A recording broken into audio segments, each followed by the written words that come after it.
Oke, Bapak Ibu yang kami hormati, dalam rangkaian Sewindu Komite Seni Budaya Nusantara yang digelar dari mulai tanggal 10 hingga tanggal 17 hari ini, mudah-mudahan semuanya bisa berjalan dengan baik.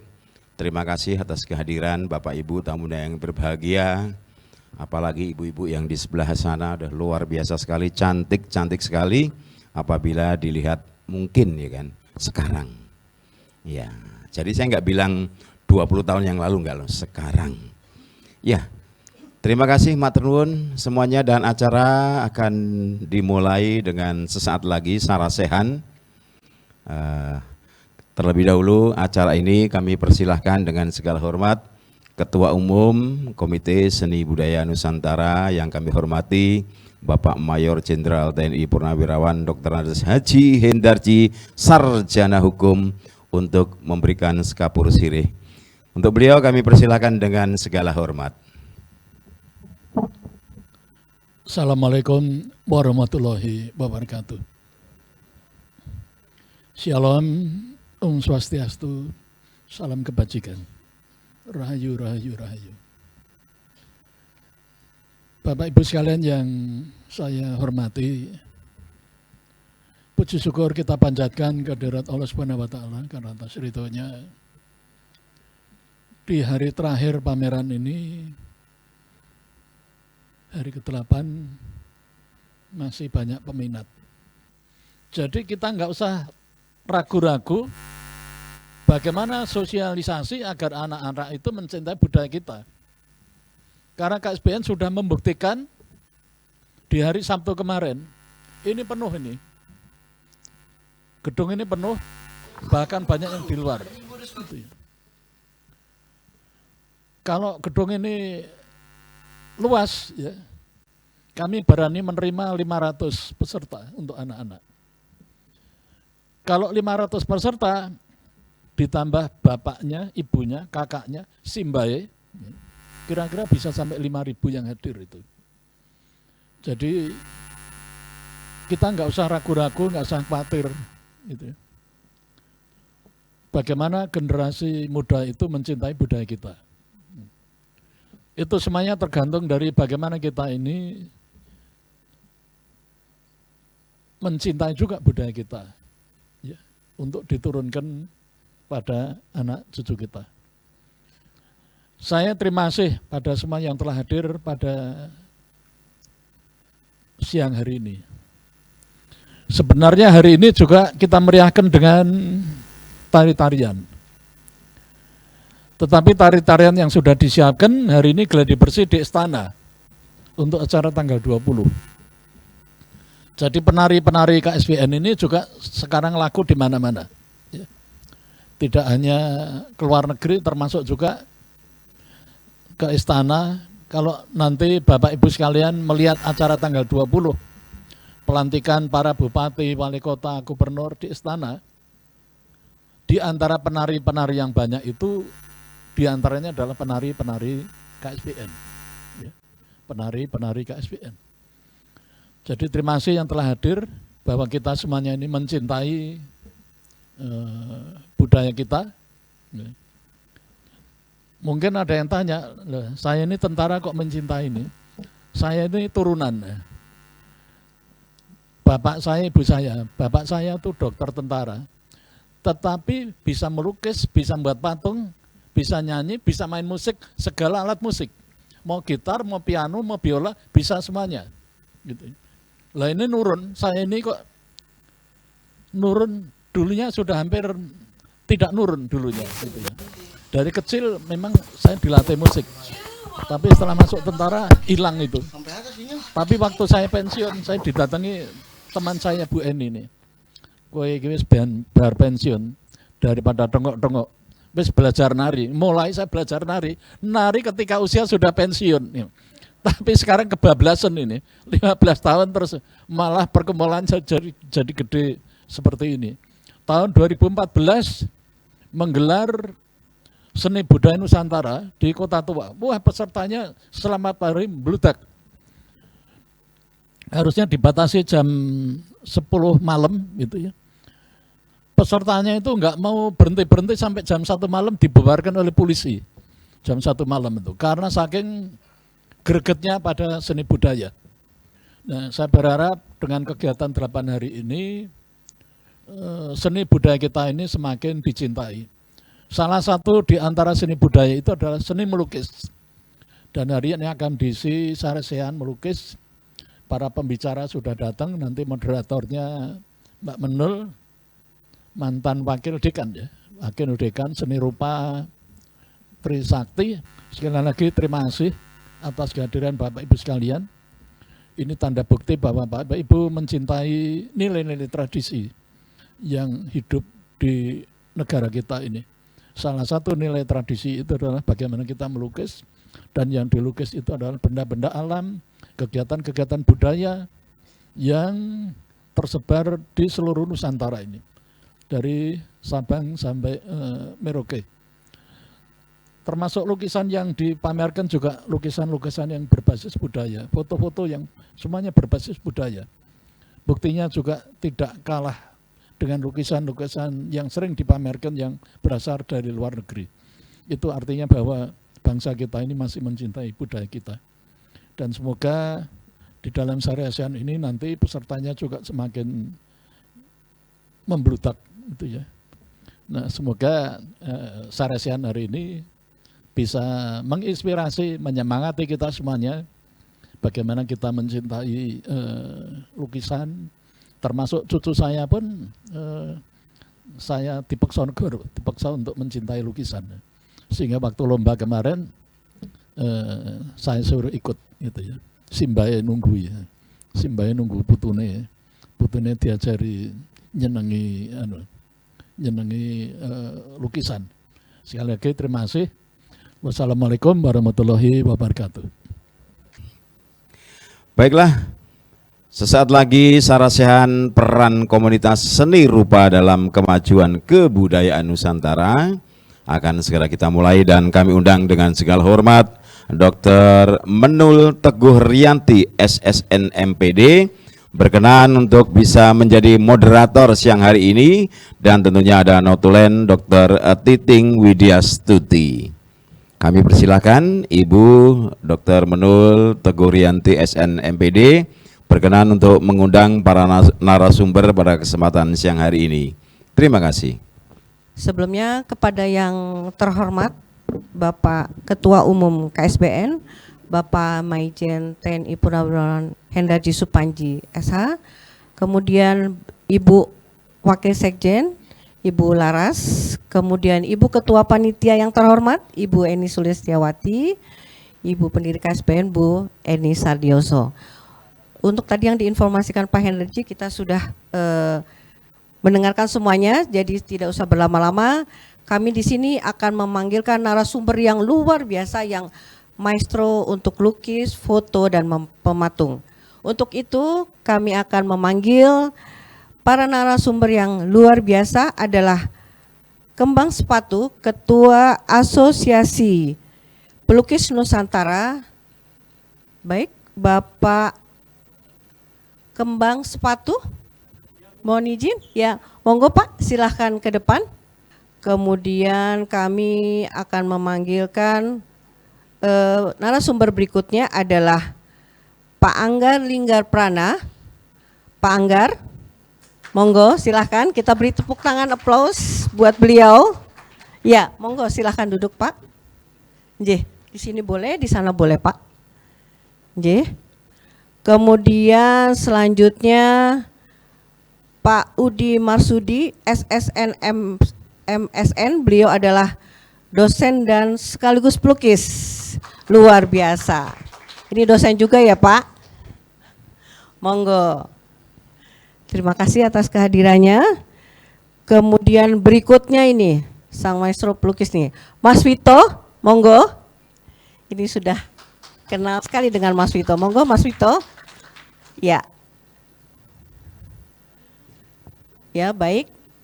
Bapak Ibu semuanya, kita di sini sudah hadir dengan para narasumber yang luar biasa dari Kembang Sepatu, kemudian Anggar Linggar Prana, Udi Marsudi, Mas kini semuanya sudah hadir semuanya. Jadi untuk itu sekarang kita tidak usah berlama-lama, kita akan mendengarkan presentasi dari Pak Anggar Lingga Prana. Assalamualaikum warahmatullahi wabarakatuh. Yang kami hormati Ketua Umum KSBN, Bapak Maijen Hendardi Supanji, rekan-rekan dari Asosiasi Pelukis Nusantara dan seluruh pengurus KSBN. Assalamualaikum warahmatullahi wabarakatuh. Izin memperkenalkan, saya nama Akbar Lingga Prana. Kami baru bergabung ke Asosiasi Pelukis Nusantara baru 1 bulan yang lalu, Mas Vito ya. Kami sebelumnya ada di luar, tetapi begitu ada undangan, kami diajak untuk ikut serta untuk meramaikan acara ini.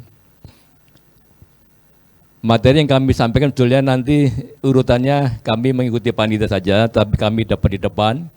Kami memiliki beberapa catatan tentang pelaksanaan pameran ini. Jadi dalam setiap event pameran biasanya ada semacam evaluasi, karena nanti dengan adanya evaluasi nanti kita akan bisa memahami apa kira-kira kekurangannya dan apa yang akan kita kembangkan. Tetapi pertama sekali saya tentu mengucapkan terima kasih sekali kepada Bapak Ketua KSBN, karena kita sudah diajak untuk meramaikan sewindu ulang tahun KSBN, termasuk ulang tahun Bapak kemarin. Tepuk tangan untuk Pak Hendarma. Matur nuwun Pak, sehingga kami bisa bertemu. Jadi kemarin saya lihat sudah ada Pak Bambang Sulis dari Angkatan Udara, kami juga akhirnya bisa ketemu juga Bambang Sulis. Baik, materi kami nanti adalah evaluasi dulu, karena tadinya secara internal harus diketahui oleh seluruh anggota kira-kira apa yang perlu kita perbaiki. Kemudian juga di akhir nanti akan ada rekomendasi dari kami. Tetapi yang pertama kita akan sampaikan masalah evaluasi dulu. Silakan lanjut Pak. Ini sebetulnya adalah pertanyaan untuk kita bersama, baik itu panitia ataupun seluruh peserta pameran. Jadi dalam setiap event kita harus bisa memahami ataupun bisa memperbaiki beberapa hal yang kira-kira masih bisa kita perbaiki. Kita bisa bertanya pada diri sendiri secara jujur ataupun sebagai seorang panitia, bagaimana kira-kira pengunjung pameran pada acara event kali ini. Apakah cukup banyak, membludak, itu bisa kita lihat dalam buku tamu. Apakah itu memang murni tamu sebagai pengunjung ataukah dia merupakan tamu dari Perpustakaan Nasional. Itu adalah nanti bisa dijawab ataupun dia diberi masukan dari teman-teman dari peserta pameran. Kemudian bagaimana partisipasi peserta pameran, aktivitas mereka. Saya lihat dalam seminggu ini mereka juga sudah saling bergotong royong mengisi jadwal itu ya, ada yang di demo, ada yang mengajar anak-anak dan sebagainya. Itu bisa kita juga evaluasi. Kira-kira apa kekurangannya nanti bisa kita sampaikan sehingga bisa diketahui oleh KSBN dan oleh Ketua Aspen. Kemudian bagaimana kualitas karya yang sudah disampaikan. Kualitas karya ini saya kira ada hubungannya nanti dengan catatan saya yang kedua, karena panitia ini berbaik hati sehingga masih agak sungkan, saya lihat masih agak sungkan untuk memilah-milah mana yang bisa, mana yang tidak. Tapi untuk kali ini saya kira bisa kita maafkan, karena ini dalam ulang tahun ini harus ada kemeriahan yang didukung oleh seluruh anggota Aspen. Kemudian yang ketiga adalah bagaimana penataan dan presentasinya. Dengan ruang yang ada, dengan kondisi partisi dan penerangan yang ada, kita bisa melakukan evaluasi kira-kira apa yang bisa kita perbaiki. Kemudian kita juga jujur bagaimana promosinya dari kita sendiri dari Aspen ya. Kalau dari Aspen saya kira sudah maksimal, sudah membantu dengan adanya flyer dan undangan dan sebagainya. Bagaimana publisitasnya. Kemudian ada beberapa hal yang kurang saya lihat. Biasanya dalam sebuah pameran itu ada, di depan itu ada tulisan kuratorial di depan di depan pameran, sehingga begitu pengunjung mau masuk sudah bisa memahami, oh kira-kira temanya ini, tentang ini. Kemudian dalam setiap lukisan biasanya ada semacam narasi singkat dari setiap lukisan. Itu karena Pak Wito saya lihat berjuang tidak banyak temannya, sehingga waduh saya sendiri ya Pak Lingga. Sehingga nanti untuk berikutnya mungkin perlu kita tambahkan ada tulisan kuratorial, yang kedua adalah narasi singkat dari setiap lukisan di bawah itu. Jadi jika tidak ada pemandu, seorang pengunjung bisa melihat dan bisa memahami, oh lukisan tentang ini, begitu. Kemudian soliditas saya kira juga saya akui sudah bagus, tapi masih bisa ditingkatkan.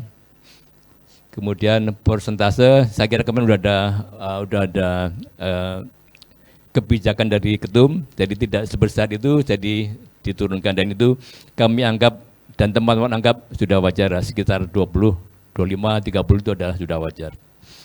Lanjut Pak, pada berikutnya. Ini nanti bisa ditanggapi ya masalah catatan tadi ya. Saya punya 2 catatan untuk memberikan masukan kepada kita semua. Catatan pertama adalah masalah kurator, kemudian catatan kedua adalah keterlibatan kita dalam organisasi massa. Ini adalah sebetulnya secara internal tapi bisa kita pahami mudah-mudahan. Sebetulnya saya masih sering mendengar antara pro dan kontra adanya kurator atau tidak. Ada yang menganggap, wah nggak perlu kurator, ngapain kita repot-repot melibatkan kurator. Ada juga yang harus ada karena dia akan menuntun kita. Secara umum sebetulnya kurator itu adalah salah satu instrumen dalam pameran. Jadi sebetulnya dia tidak boleh tidak ada. Dia harus ada karena dia akan menjembatani antara perupa, kemudian juga dengan peserta dan tamu, dan dengan sasaran yang akan diinginkan. Jadi beberapa aspek dari yang ditangani oleh kurator adalah dia akan menentukan konsep tema. Jadi dari panitia sudah tentukan tema besarnya apa, kemudian kurator akan merumuskan tema kecil yang itu akan disampaikan kepada seluruh calon peserta pameran. Sehingga dengan adanya konsep ini, karya-karyanya akan lebih terarah tentang local genius, tentang budaya Nusantara, apa yang ingin nanti masing-masing dengan adanya kurator akan lebih terarah. Kemudian seleksi karya, kami lihat juga kemarin masih ragu-ragu, boleh masuk, boleh tidak, tetapi kalau ada kurator, dengan adanya kita berikan kewenangan, kurator bisa menentukan ini belum, atau ini perlu diperbaiki. Itu adalah kewenangan seorang kurator. Dan itu perlu kita pertimbangkan. Kemudian informasi dan edukasi, tadi sudah saya sampaikan bahwa di depan pameran biasanya ada tulisan kuratorial, kemudian di bawahnya ada narasi singkat lukisan tadi.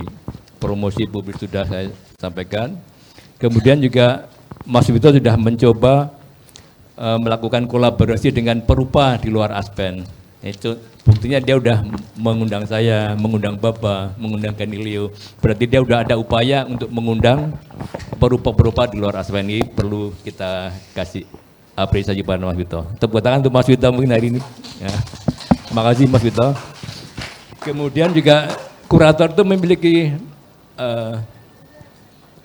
kewenangan untuk membuat acara pendukung, tapi dalam hal ini saya kira sudah dibuat secara keseluruhan oleh panitia KSBN. Dia di samping pameran juga sudah ada 1 minggu sudah ada lengkap acara pendukungnya. Itu saya kira-kira aspek-aspek yang merupakan tanggung jawab seorang kurator. Sekarang pertanyaannya adalah bagaimana apabila tidak ada kurator? Lanjut ke slide berikutnya.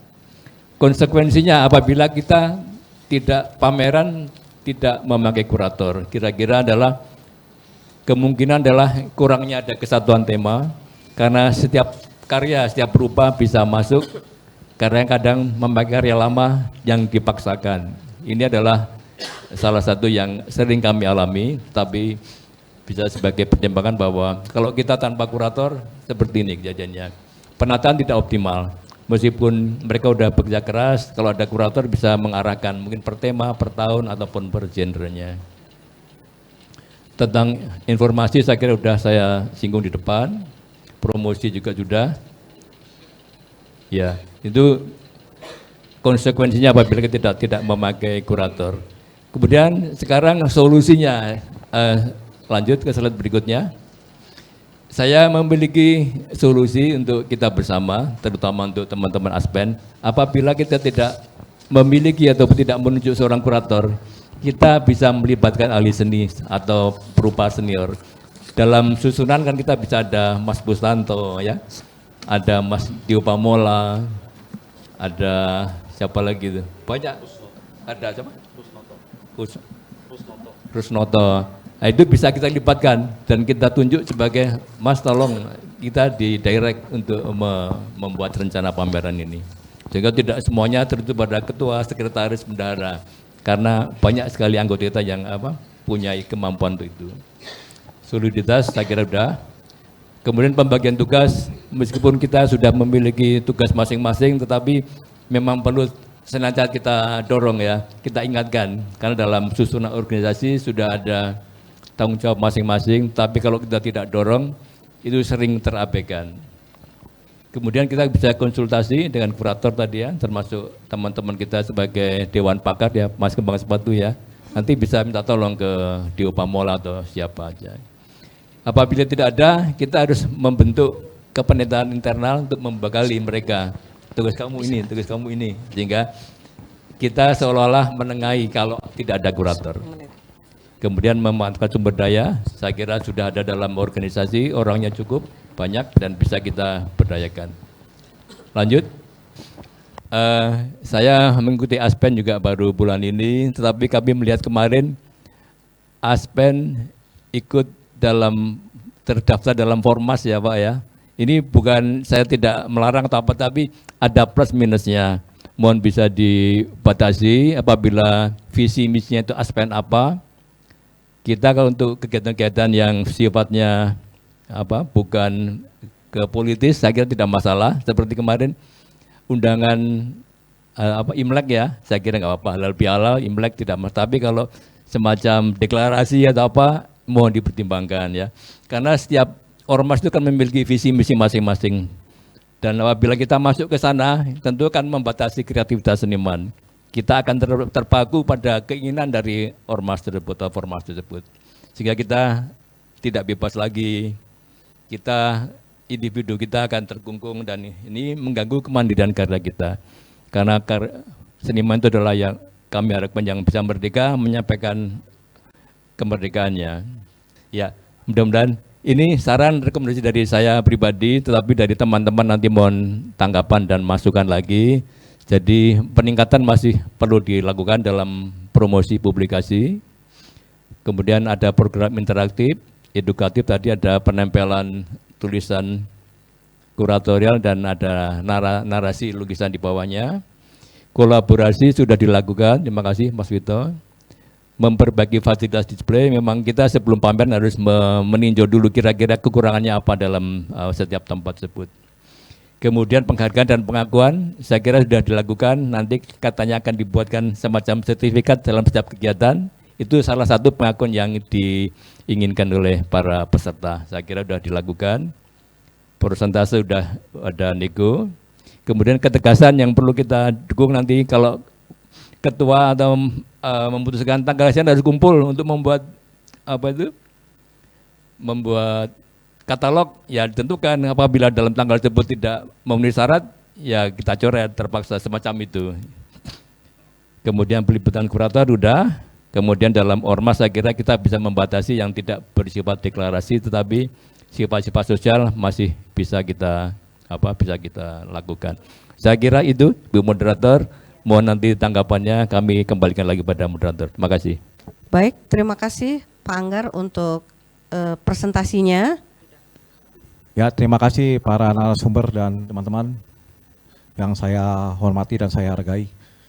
Pada siang ini saya ingin dari media online dan cetak dan juga saya Ketua DPD PPDI DKI Jakarta. Yang saya mau tanyakan tentang bagaimana pagelaran seni rupa berbasis budaya Nusantara untuk dipublikasikan agar masyarakat menerapkan dan mengembangkan seni rupa ini agar generasi-generasi bangsa kita ini dapat memajukan, berkontribusi, bahkan karya-karya dengan lukisan, karya busana. Bagaimana nih tanggapan para narasumber tentang peralatan seni rupa itu tersebut? Terima kasih. Terima kasih Pak. Sebetulnya itu nanti bisa dijawab oleh narasumber yang lain ya. Tapi coba akan kami jawab. Jadi publikasi saya kira banyak sekali yang sudah dilakukan, termasuk dari KSBN. Mereka mengundang tamu, kemudian memasang di media sosial, dan mengundang rekan-rekan dari jurnalis. Itu salah satu yang sudah dilakukan oleh panitia. Dengan adanya itu saya kira berita-berita yang sudah kita lakukan selama sepekan ini akan terpublikasikan di luar, baik itu lewat online ataupun lewat media sosial yang ada. Sehingga dengan adanya berita tersebut saya kira mereka akan melihat kegiatan-kegiatan yang ada di Perpustakaan Nasional. Siapa penyelenggaranya, apa acaranya, terbukti banyak yang sudah hadir dan mengikuti setiap event pada setiap harinya. Saya kira dari saya itu dulu, nanti bisa ditambahkan dari teman-teman lain yang khusus nanti akan berbicara masalah publikasi, termasuk pengembangan seni budaya Nusantara. Itu Bapak ya dari kami ya, nanti akan disambung teman-teman lain. Makasih. Ini selanjutnya dengan narasumber berikutnya ya. Narasumber berikutnya adalah dari Kembang Sepatu sebagai Ketua ASPEN atau Asosiasi Pelukis Nusantara. Monggo, dipersilahkan Mas. Terima kasih. Assalamualaikum warahmatullahi wabarakatuh. Sebelumnya saya menyampaikan rasa terima kasih yang sebesar-besarnya kepada Ketua Umum KSBN. Menurut saya KSBN adalah rumah besar keseni budaya Indonesia. Sedangkan komunitas lain seperti ASPEN itu ya semacam komunitas-komunitas kecil yang mungkin harapan kami bisa menjadikan binaan itu Pak. Karena ASPEN sendiri memang baru saja dibentuk, satu-satunya asosiasi pelukis yang ada di Indonesia yang sudah legal. Beberapa program juga baru kami susun dan kita mempunyai 8 dewan pakar dari perguruan tinggi seni, kemudian juga mempunyai dewan advokasi ASPEN, ada 2 yaitu Bung Wina Armada dan Mbak Vivi. Kemudian didukung oleh teman-teman Seridu para lainnya. Dan ASPEN sendiri kita sangat terbuka, tidak hanya merekrut yang sudah senior ya, tapi kita memang punya misi untuk pendidikan juga. Jadi untuk pemula-pemula juga monggo kita belajar bareng. Mungkin kita akan coba kembangkan bagaimana peran komunitas seni rupa dalam membangun kemajuan kebudayaan Nusantara. Ya, seni rupa di Indonesia merupakan menurut saya ya elemen penting ya, elemen penting dalam kebudayaan Nusantara. Keragaman yang kita miliki itu tercermin dalam setiap karya-karya seni rupa, baik seni lukis, seni patung maupun karya seni lainnya. Nah, dalam perkembangan zaman kita perlu adanya komunitas. Karena komunitas bukan saja hanya sebagai tempat kumpul-kumpul, tetapi kita di situ bisa bertemu banyak pakar, banyak ahli, berdialog, kemudian ada gagasan. Kemudian tentunya kita coba hanya berpameran, tetapi kita juga berdiskus tentang budaya-budaya lokal yang kita miliki sehingga identitas budaya kita bisa kita bawa di ranah internasional. Lanjut Pak. Ini saya coba rumuskan ya, ada 3 masalah. Yang pertama, bagaimana peran komunitas seni rupa dalam melestarikan kebudayaan Nusantara. Kedua, apa saja bentuk kontribusi komunitas seni rupa dalam membangun kemajuan kebudayaan. Dan yang ketiga, bagaimana tantangan. Tentunya banyak tantangan yang dihadapi oleh komunitas seni rupa dalam menjalankan perannya. Lanjut Pak. Nah, ini tujuan dari penulisan ini sengaja saya tulis dalam bentuk makalah agar lebih terstruktur ya, dan kita juga bisa membuat diskusi yang lebih mendalam. Yang pertama adalah kita mencoba mengidentifikasi peran komunitas seni rupa dalam menjaga dan mengembangkan kebudayaan Nusantara. Yang kedua, menjelaskan berbagai bentuk kontribusi komunitas seni rupa terhadap kemajuan kebudayaan. Yang ketiga, menganalisis tantangan yang dihadapi komunitas seni rupa serta solusi yang dapat diterapkan. Pertama, peran seni rupa dalam melestarikan budaya Nusantara adalah pelestarian seni tradisional, yaitu mengadakan pelatihan seni tradisional seperti batik, wayang, ukiran, melukis, dan lain-lain, kemudian mendokumentasikan dan mengarsipkan seni rupa khas daerah. Nah, kegiatan ini juga sudah dilakukan oleh KSBN. Saya kemarin selama seminggu ini saya mencoba mengikuti, ada tenun, ada workshop dan lain-lain, itu sangat membantu sekali bagaimana memberikan edukasi kepada masyarakat yang tadinya tidak tahu menjadi tahu, yang tadinya tidak bisa menjadi bisa, yang tadinya tidak cinta menjadi cinta. Yang kedua adalah edukasi dan penyadaran masyarakat. Nah, ini juga harus mengadakan lokakarya seni itu harus terus-menerus ya, untuk menekan seni rupa kepada generasi muda. Tadi yang sudah disampaikan ada pertanyaan ya, generasi muda. Kita juga mengadakan kegiatan hanya saja untuk senior-senior, tapi juga untuk seniman-seniman pemula. Artinya untuk generasi atau regenerasi kita ke depan. Kemudian bekerja sama dengan instansi pendidikan untuk mengajarkan seni budaya lokal.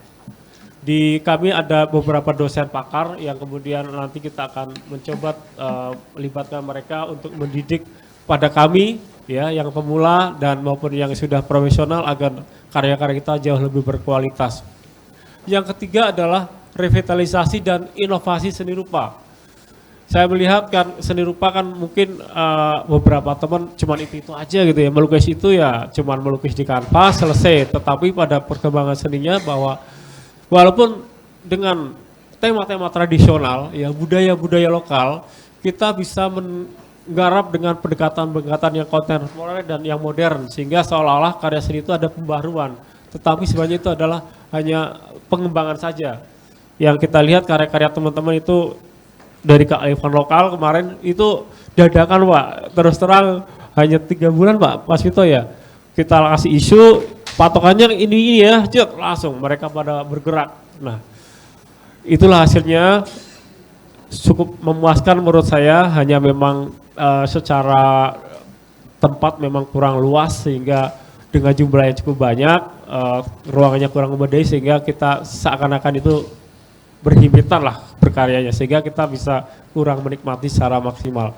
Kemudian menggunakan digital tadi ya, kita di era digital ini kita harus memanfaatkan bagaimana kegiatan itu kita sebar ke kanal-kanal digital kita, ke WA, ke TikTok, ke YouTube, kemana-mana kita share terus, sehingga dari luar negeri juga bisa mengakses. Nah, bentuk teknik kontribusi seni rupa terhadap kemajuan kebudayaan apa saja? Pertama adalah pameran dan festival seni yang hari ini dan beberapa hari yang lalu sudah kita nikmati, dan kegiatan ini mudah-mudahan tidak hanya kali ini saja, tetapi akan berkesinambungan dalam event yang berbeda. Kemudian kolaborasi dengan sektor pariwisata. Ini juga penting, bagaimana kita minta atau bekerjasama dengan Dinas Pariwisata, bahkan Menteri Pariwisata di Aspen kemarin sudah diminta untuk bagaimana kita mencari objek-objek yang sebagai tempat wisata, kemudian kita pamerkan sehingga orang akan penasaran ini di mana gitu ya, dan mereka akan berkunjung ke situ. Kemudian kita juga bisa membuat souvenir-souvenir. Ya, souvenir misalnya kalau lukisan kan mahal ya, tetapi dengan kita membuat di goodie bag gitu kan, atau tote bag atau di t-shirt gitu kan. Nah, dengan objek-objek wisata yang ada di Nusantara, mungkin orang akan lebih mengenal lagi sektor pariwisata. Nah, tantangan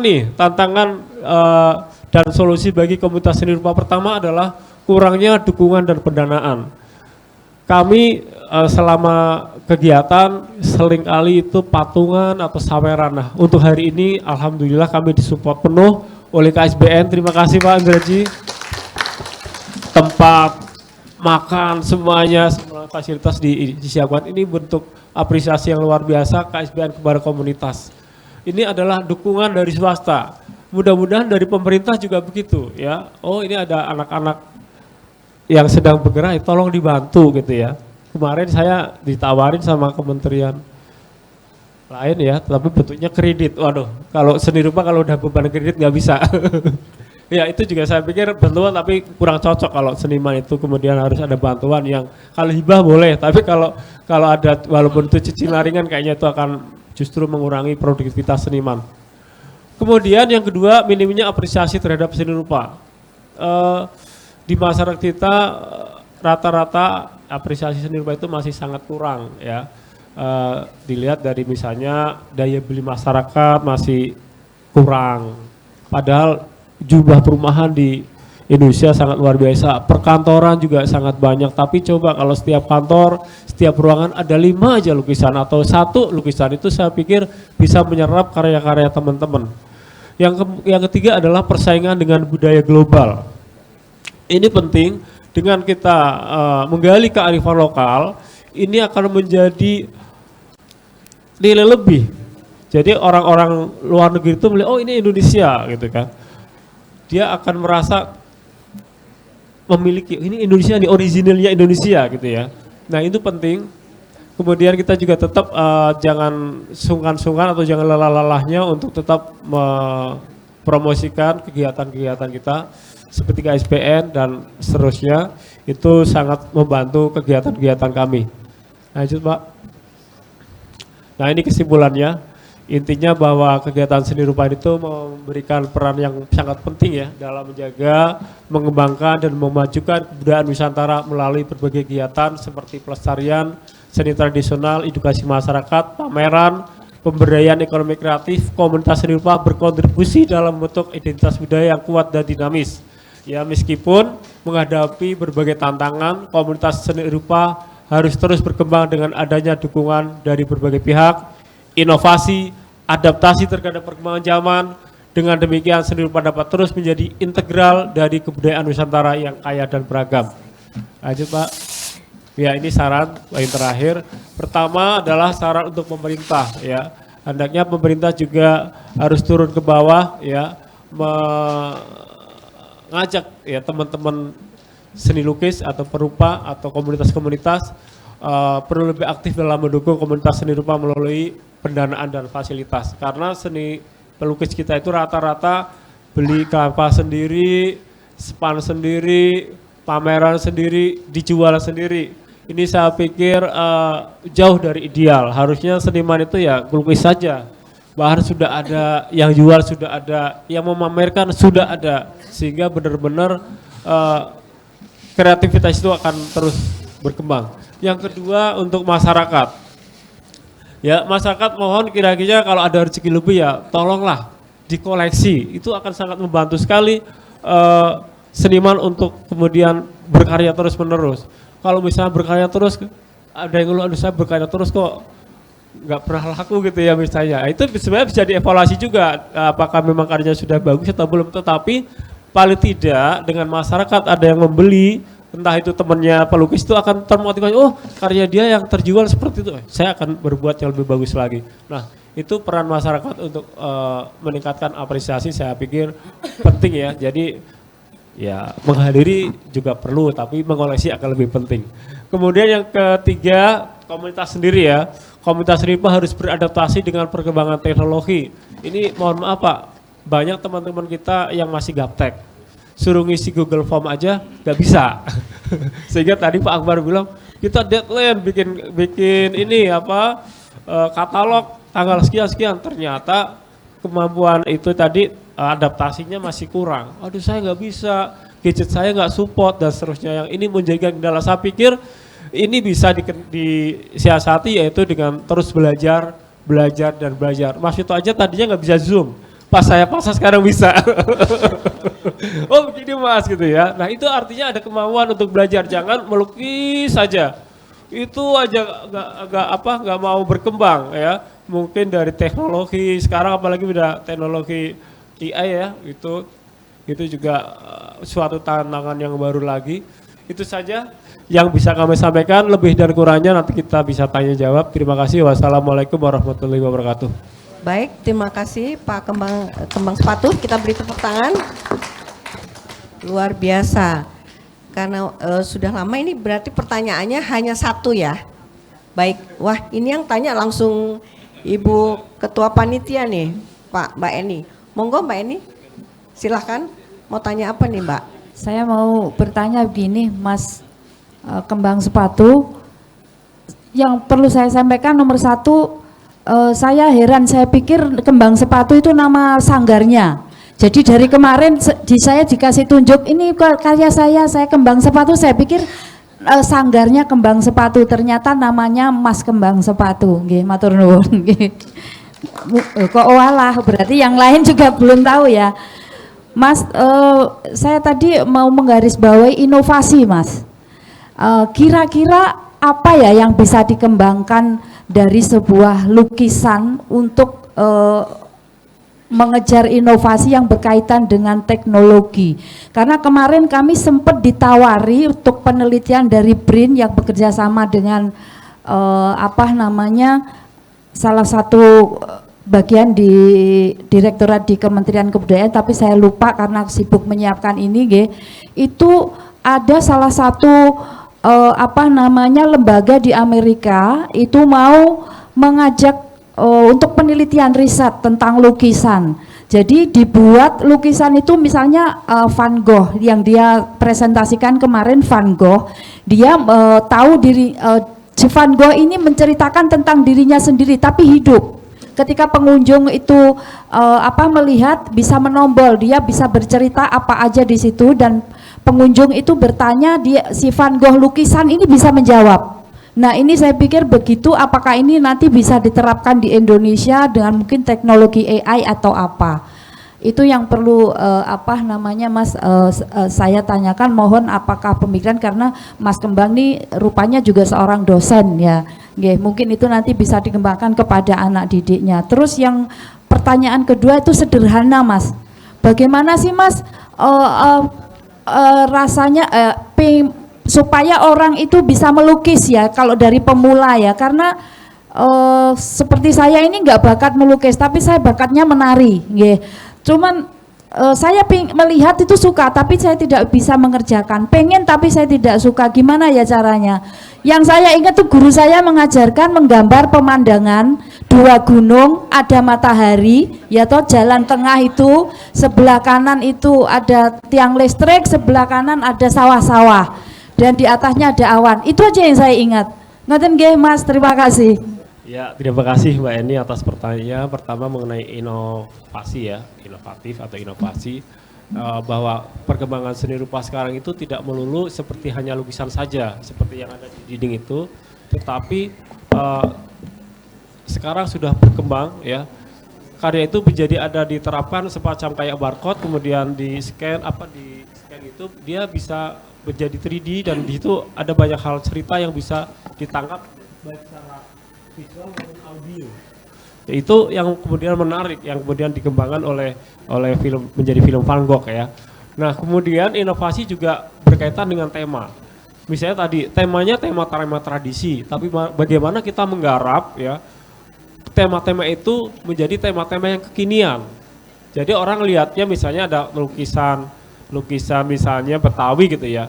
Orang melihatnya Betawi tapi kok warnanya gini ya, keren ya, kekinian banget ya gitu.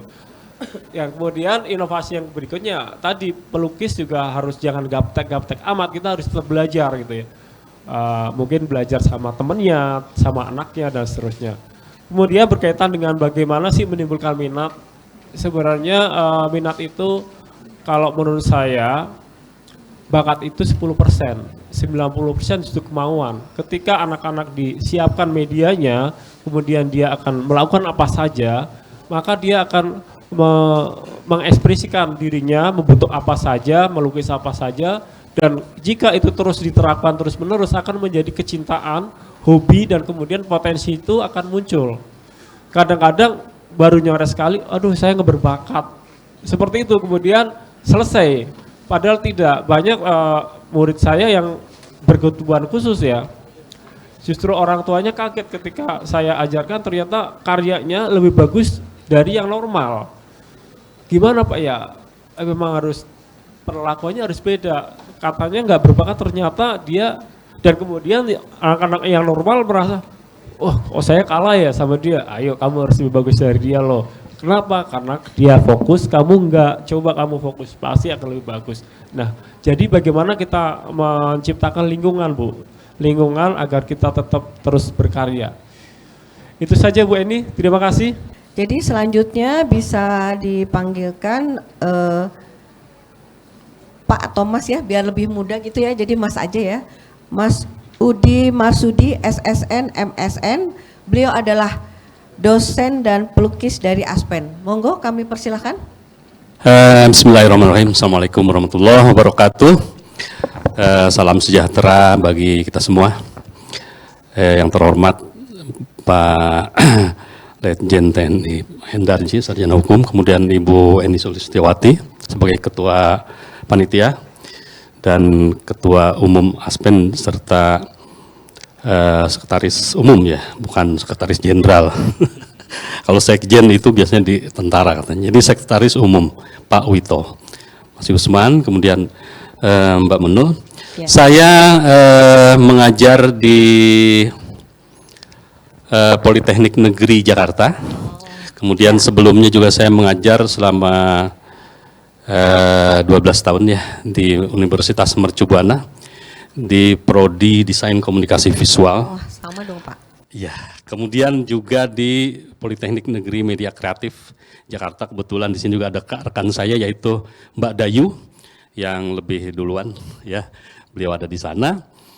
Nah, di samping itu juga saya memang melukis dan saya bersyukur bisa bergabung di Aspen dan saya juga bersyukur sekali ya mengucapkan banyak terima kasih kepada KSBN yang sudah demikian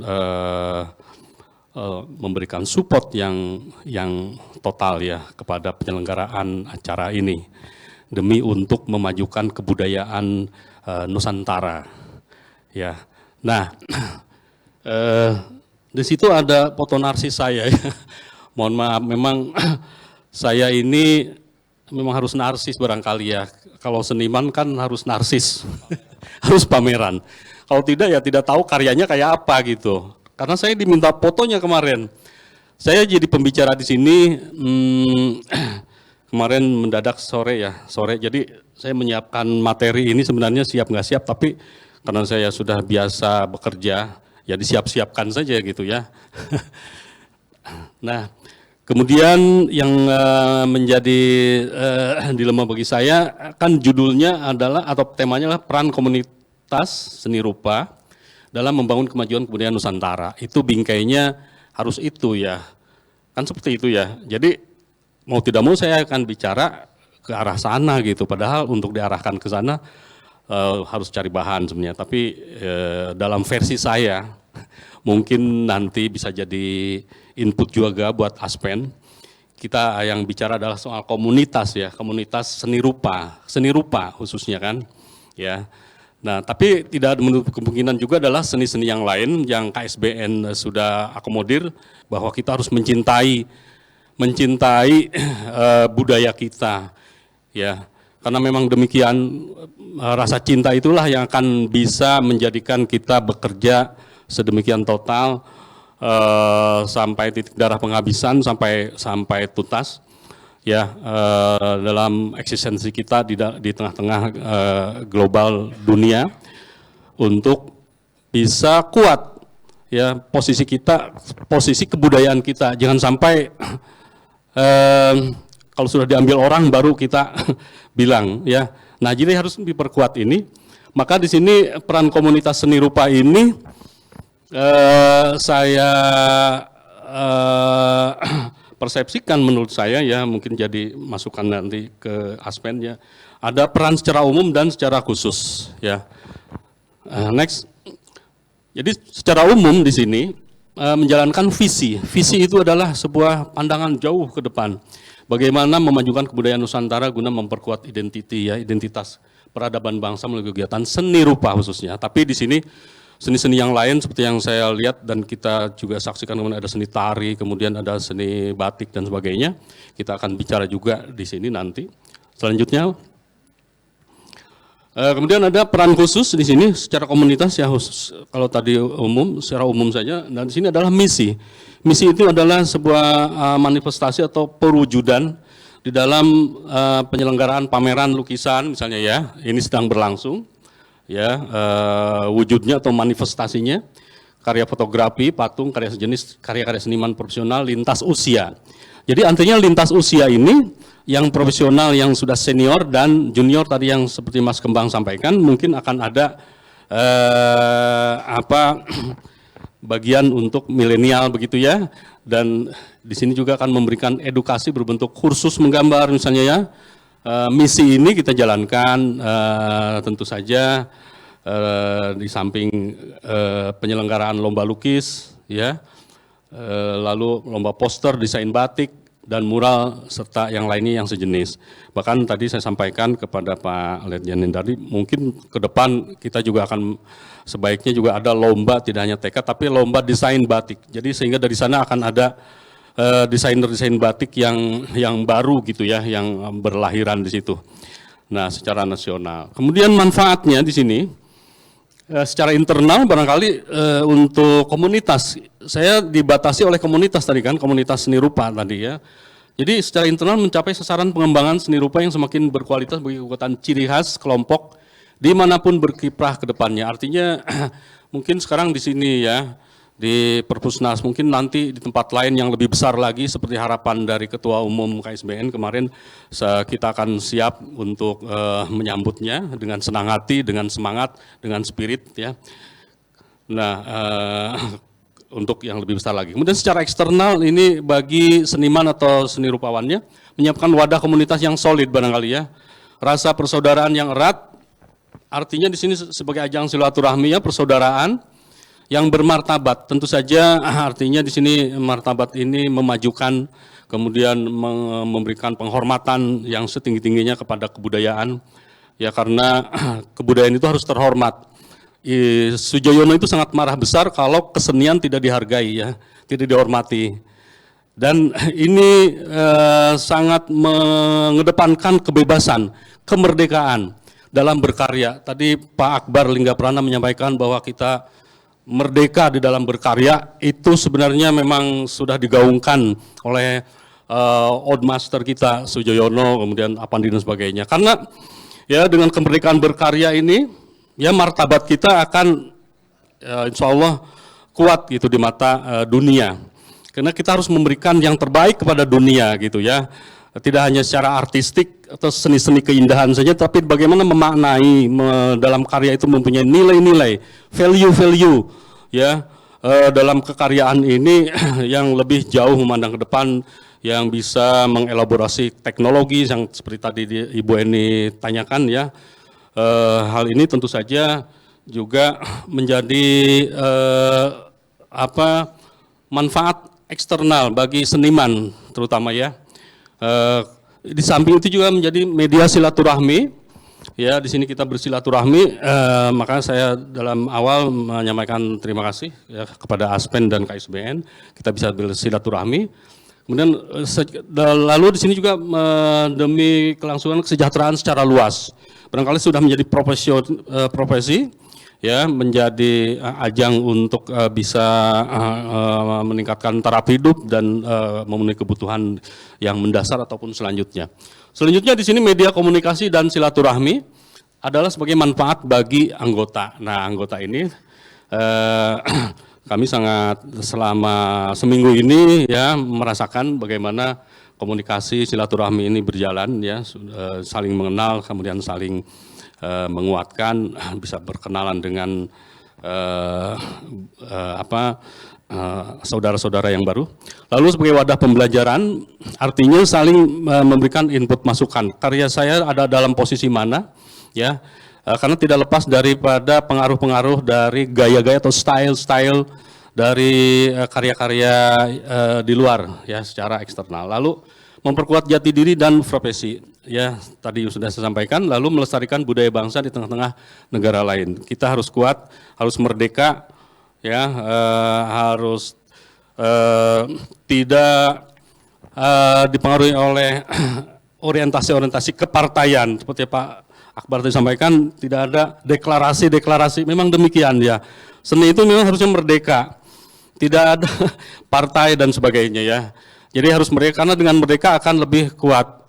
Kita akan belajar merdeka, terus kita akan belajar terus-menerus, karena sampai liang lahat kita akan belajar meningkatkan seni kita. Selanjutnya,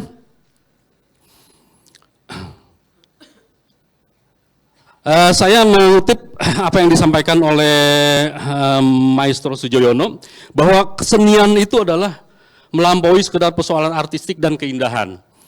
Jadi kesenian adalah manifestasi isi dan kualitas jiwa senimannya. Jadi itu diharapkan barangkali ya jiwa ketok atau jiwa yang terlihat, ya ruh ataupun karakter-karakter yang barangkali nanti ke depannya Aspen ini juga bisa saling menguatkan untuk beberapa ke arah sana ya. Jadi hanya jiwa besarlah yang dapat melahirkan karya besar. Demikian kata Sujoyono. Demikian juga kata Avandi bahwa bagi saya aliran apapun, mau abstrak, mau realis, corak apapun tidak menjadi soal. Yang penting di sini adalah semuanya kuat. Ya, mau realis, mau abstrak, mau apapun kuat. Dan saya ingin angkatan muda dapat mengungguli saya.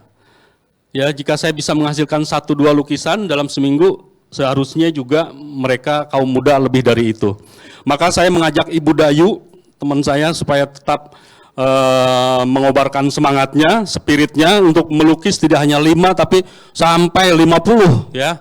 Nah, sampai itu kerja gitu. Maka Bu Dayu menyambut baik hal itu juga, akhirnya beliau selalu pemionya adalah semangat ya dalam grup. Nah, jadi sebenarnya pelukis itu capek ya. Berkarya, kemudian juga menjual sendiri, tadi yang disampaikan oleh Mas Kembang, ya, membingkai sendiri. Maka di sini sebenarnya betul sekali, kita ini membutuhkan patron, membutuhkan pendukung-pendukung ya, seperti KSBN, alhamdulillah, terima kasih sekali lagi saya sampaikan dengan rasa hormat. Ya, jadi memang seniman itu membutuhkan patron, membutuhkan pendukung ya, supaya melengkapi ya, karena manusia zonder seni itu nonsens. Tidak bisa, manusia harus ada seninya. Dengan seni segalanya bisa cair. Ya, politik Indonesia dengan Australia, waktu saya ingat saya diundang selama sebulan pameran di sana ya, bukan promosi. Ternyata kan waktu itu hubungan Indonesia dengan Australia agak sedikit panas, Pak, dingin. 1 menit ya. lagi, Pak. Nah, maka dengan adanya misi kebudayaan, kesenian khususnya, saya berpameran di sana cair sekali ya. Jadi bisa menjadi sebuah media yang sangat terasa sekali. Demikian, terima kasih saya sampaikan. Wabillahi taufiq wal hidayah. Assalamualaikum warahmatullahi wabarakatuh. Baik, terima kasih buat Mas Udi Marsudi, kita beri tepuk tangan. Terima kasih. Sekarang karena waktunya juga sudah panjang, ini pertanyaannya hanya 1 saja ya. Monggo silahkan. Wah, Bu Eni. Ini ada 2 sih pertanyaannya. Ada Mas yang tadi dari media dan Bu Eni. Bu Eni Sar ini sebagai pendiri KSBN ya, Pak Hendardi tadi. Jangan panjang-panjang ya, Bu. Para pengurus KSBN, para pengurus Aspen dan Bapak Ibu narasumber. Pertanyaannya ini sebetulnya agak panjang. Jadi sebetulnya Pak Hendardi itu memberikan soal kepada Bapak-bapak. Seni rupa berbasis kebudayaan soal itu. Yang seperti apa? Ya, karena kebudayaan itu ada 3 lapis, ini cepet-cepetan ya. 3 lapis, yaitu produk yang visual, kemudian perilaku yang media di tengah, kemudian yang paling ujung dan sebenarnya inti dari kebudayaan itu adalah filosofi atau ide atau gagasan. Dan ini harus menjadi sebuah sistem yang saling terpengaruh satu dengan yang lain. Susah ya ternyata ya. Jadi seni rupa berbasis kebudayaan itu yang tadi itu panjang. Nah, pertanyaannya pada kurator, apakah Itu apakah yang sudah terpampang itu seluruhnya itu sudah berbasis kebudayaan? Kepada Bapak yang dosen, bagaimana ketika sistem itu bisa disatukan di dalam sebuah lukisan? Ya, caranya bagus. Saya juga melukis grafis, tapi saya enggak sukses-sukses. Ini ngaku aja. Kepada Pak Kembang Sepatu, jadi Pak Kembang Sepatu Melati ya. Kembang Sepatu dan Melati. Iya. Yang tadi saya tidak disuruh tanya soalnya. Mumpung bawa mic. Jadi jadi bahwa peran serta pemerintah dan swasta itu memang perlu ditingkatkan ya. Kalau peran pemerintah kan tahu sendiri sedang pemangkasan anggaran, ya kan susah ya. Gimana dong? Akhirnya kita punya harapan pada satu yang lain yaitu swasta. Nah peran swasta ini saya kalau boleh usul ya buatlah KSBN-nya pelukis gitu ya. KSBN itu terdiri dari KOSIK toh.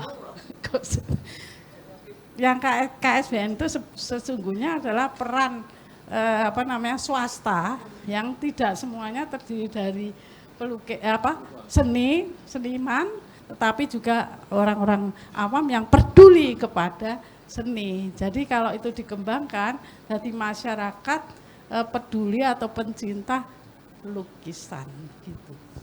Mungkin sudah ada ya, saya tidak tahu. Terima kasih, Resta. Ya, silakan Pak untuk Ya, Mas mohon Yudi izin. dan Mas Kembang Sepatu untuk menjawabnya. Ini berupa pertanyaan atau semacam apa ya? Masukan, statement atau apa ya? Campur Pak, campur. Campur, ya. Beliau dosen juga Pak, ya. arsitek jadinya begitu Pak. Secara fleksibel aja, barangkali secara umum aja, secara general ya. Saya sampaikan bahwa bagaimana kita bisa mengadaptasi gitu ya kiprah kita di dalam berkesenian itu. Tadi karena Ibu basicnya adalah grafis ya, arsitek. Ya, apapun sebenarnya bisa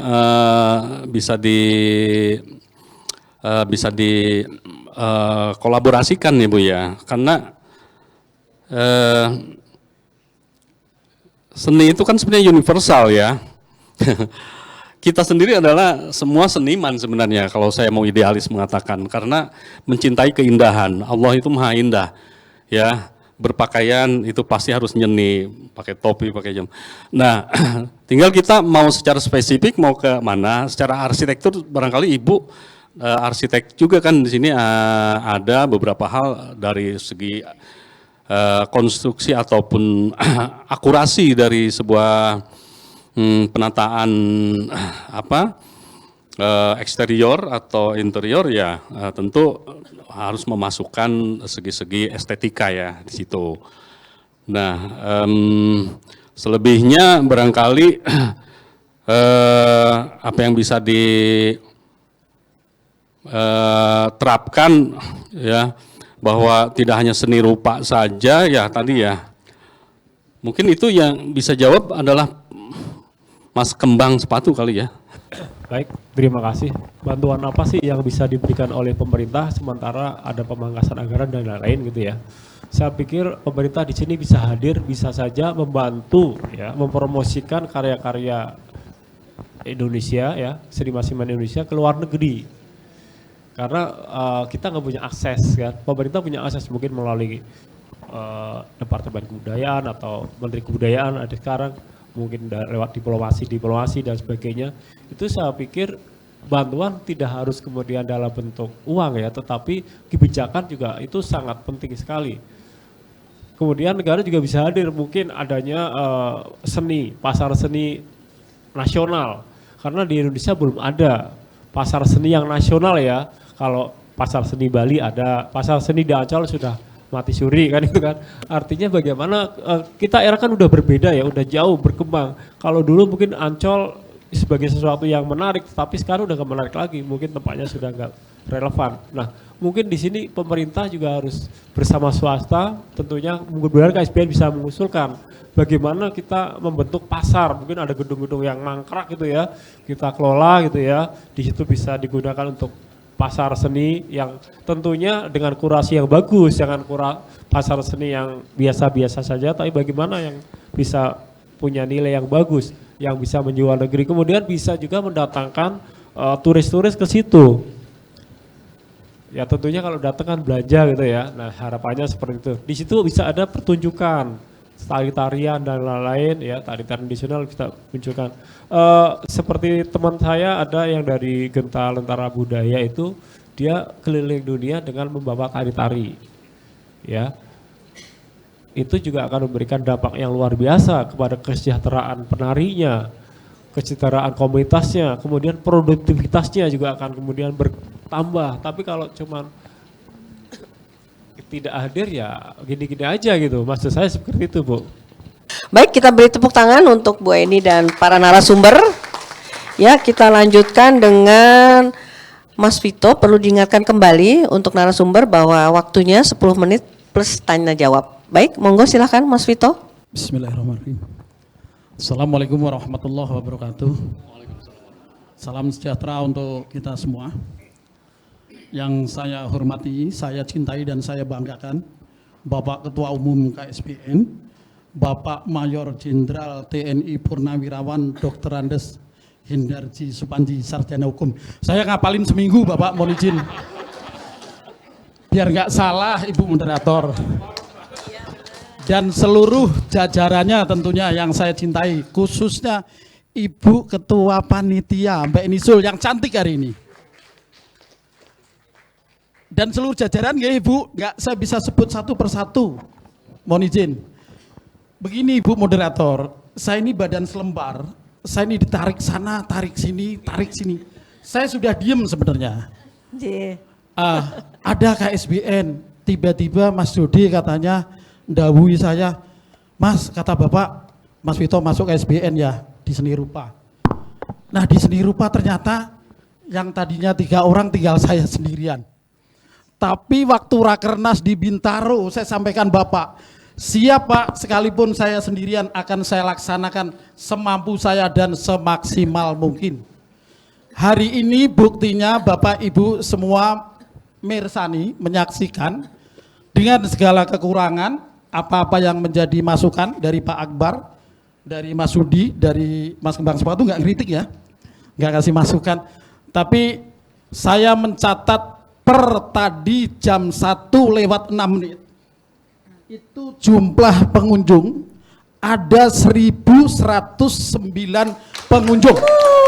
Kita tepuk tangan buat Mas Vito, luar Dari biasa. pengalaman saya menjadi pelukis, menyaksikan pameran di mana-mana, setelah pembukaan tuh biasanya kerempiang gitu, kalau orang Jawa bilang tuh piang hilang udah, besoknya kosong blong. Tapi di Perpustakaan Nasional, saya setiap hari harus melayani anak-anak mahasiswa, menerangkan apa sih makna karya daripada Mas Vito itu. Nah ini saya mengimbau kepada teman-teman yang sudah hadir, ayo kalau pameran itu ditungguin, dijagain, sekalipun tadi sudah dikasih narasi seperti yang disarankan Pak Akbar. Tapi jauh lebih mereka puas ketika kita pelukisnya itu menyampaikan apa-apa yang menjadi tema lukisan kita. Sehingga mereka mendapatkan edukasi, pencerahan, bahkan mungkin menjadi inspirasi. Sekalipun bukan bidang seni, tapi itu menjadi inspirasi yang lain. Katakanlah seperti judul karya saya, Mencari Cinta Sejati. Masihkah ada cinta sejati saat ini? Anak-anak muda semua bertanya, jadi gimana ini Pak Vito, cinta sejati yang mana? Maybe yes, maybe no, mau dapat, ya nggak dapat. Ya nggak dapat cintanya, duitku digondol. Banyak yang curhat seperti itu, monjin Pak, Bapak Hendarji. Nah, ini pengalaman yang luar biasa. Bukan kita harus pameran di tempat yang mana. Menurut saya nggak tahu Bapak nanti dengan cara apa. Perpusnas ini saya pikir sudah tempat yang paling strategis, memberi edukasi dari seluruh anak didik dari tingkat SD sampai ke perguruan tinggi. tumplek-blek ada di sini. Cuma sekarang masalahnya bisa nggak kita ngatur yang kuasa Perpusnas ini, galerinya dirubah di bawah, dicari ruang yang lebih luas, representatif, panelnya tidak rusak, kunjungannya bisa sampai malam khusus untuk galeri saja, Pak. Wis, luar biasa. Ini penting. Soal lain-lain teknis, pameran di mana-mana, kritik ini itu laku nggak laku, rebutan masang di depan di belakang, biasa niku. Niku yang saya temuin. Tapi kali ini tidak, saya merasakan energi dan aura yang beda di Perpustakaan Nasional. Ini sudah tepat posisi dan tempatnya. Tinggal bagaimana Perpusnas memaksimalkan dan menyesuaikan untuk galeri pameran itu yang representatif seperti apa. Seperti yang dalam kegelisahan dan pemikiran saya itu Bapak. Jadi bisa nggak itu galeri dibuat lebih luas, panelnya yang standar, penerangan yang semua standar, anak-anak itu semua berkunjung di samping mencari informasi daripada pengetahuan dari buku, rupanya seni lukis menjadi pelengkap. Itu dari saya Ibu Moderator. Saya badan selembar ada di KSBN, ada di Aspen, ada di Asparnas, Asosiasi Pariwisata Nasional, ada di kelompok artis itu temannya Mas Jody, itu banyak mana Mas Jody. Saya digeret sana, geret sini. Tapi saya melihat KSBN sepertinya yang bisa memberikan saya pembelajaran yang luar biasa di dalam KSBN. Hebat semua, ada dosen, ada ini. Kemarin saya dikasih titel sama Ibu Panitia, saya nggak punya titel Mbak. Saya pelukis biasa, pelukis murni. Tapi saya merasakan ini beda.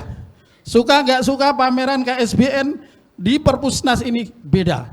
Monggo, untuk selanjutnya mau ditindaklanjutin, Bapak kemarin udah sampaikan sama saya, cari tempat lagi, Mas Vito, tempat yang lebih lebar, yang gampang dijangkau masyarakat.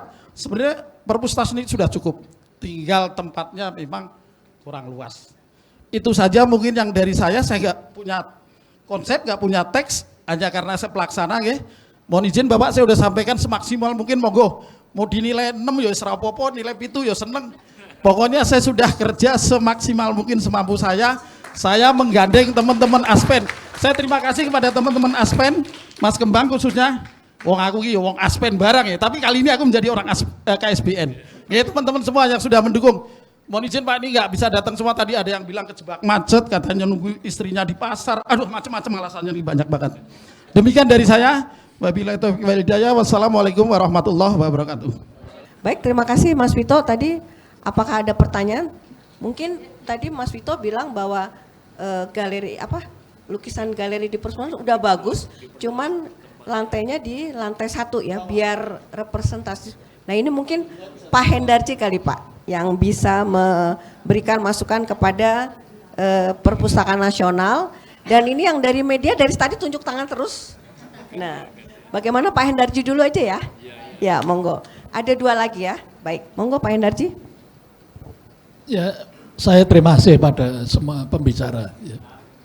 Dan semua keinginan pembicara akan saya fasilitasi. Tadi Kembang Fatu mau anggota KSBN, saya fasilitasi. Terus Mas Udin tadi minta ada lomba melukis batik, saya fasilitasi. Gitu ya. Dan kemarin memang saya sudah bicara sama Pak Wito, kalau bisa tahun depan itu pamerannya 10 kali lebih besar dari sekarang ini. Jadi semua lomba akan diadakan, gitu ya. Tapi masalahnya tempatnya cukup atau enggak? Ini yang jadi masalah ini. Karena kemarin lomba lukis untuk anak-anak pun penuh sesak ini. Karena itu tadi bapaknya nganter, ibunya nganter, kakaknya nganter, simbahnya nganter, gitu. Tetangganya aja enggak nganter ini. Jadi pesertanya 60, akhirnya 300 orang lebih. Karena pengantarnya itu seperti ngantar orang naik haji itu. Orang naik haji itu kan tetangganya ikut nganter itu. RT-nya nganter, lurahnya nganter, tetangga kanan kiri, depan, belakang nganter kabeh. Yang naik haji 1 orang, yang nganter 100 orang. Nah, kalau lomba anak-anak juga seperti itu. Ini pengalaman saya sebagai ketua BPORG dulu. Kalau saya menjelaskan kejuaraan karate anak-anak, itu yang paling meriah. Karena apa? Bapak ibunya pasti nganter. Bapak ibunya pasti nganter. Nah, kalau sekarang ini banyak lomba-lomba, saya akan memfasilitasi lah. Soal hadiah nanti kita pikir bersama, tapi pasti bisanya, gitu ya. Cuman sekarang masalahnya tempat ini tadi, ya, tempat ini yang apakah tempatnya ini cukup, gitu ya. Mudah-mudahan cukup. Memang sebenarnya tempat ini yang paling strategis, seperti kata Pak Wito tadi itu. Karena semua pelajar kan oleh Deknas digiring kemari, itu ya. Sehingga tempat ini strategis, sehingga pengunjungnya pun sampai 1.000 lebih, karena memang semuanya digiring kemari. Tetapi kalau kita membuat lebih besar, apakah tempatnya itu cukup? Kemudian keinginan Pak Wito tadi, pameran itu juga di dasar, sedangkan bawah ini kan sudah digunakan untuk tempat pameran yang permanen. Nah, apakah itu nanti diizinkan? Saya akan berusaha, Pak Wito. Saya akan berusaha memfasilitasi itu, karena memang kita harus bangkit bersama. Gitu. Kita harus bangkit bersama. Tidak mungkin pelukis itu jalan sendiri, penari jalan sendiri, nggak gede-gede, gitu ya. Ini pengalaman saya waktu menggelar Seni Budaya 2014 di Kota Tua selama 4 hari. Wah, puluhan ribu Pak yang nonton itu. Lebih besar dari ini karena itu di alam terbuka, gitu ya. Di alam terbuka, sehingga penontonnya memang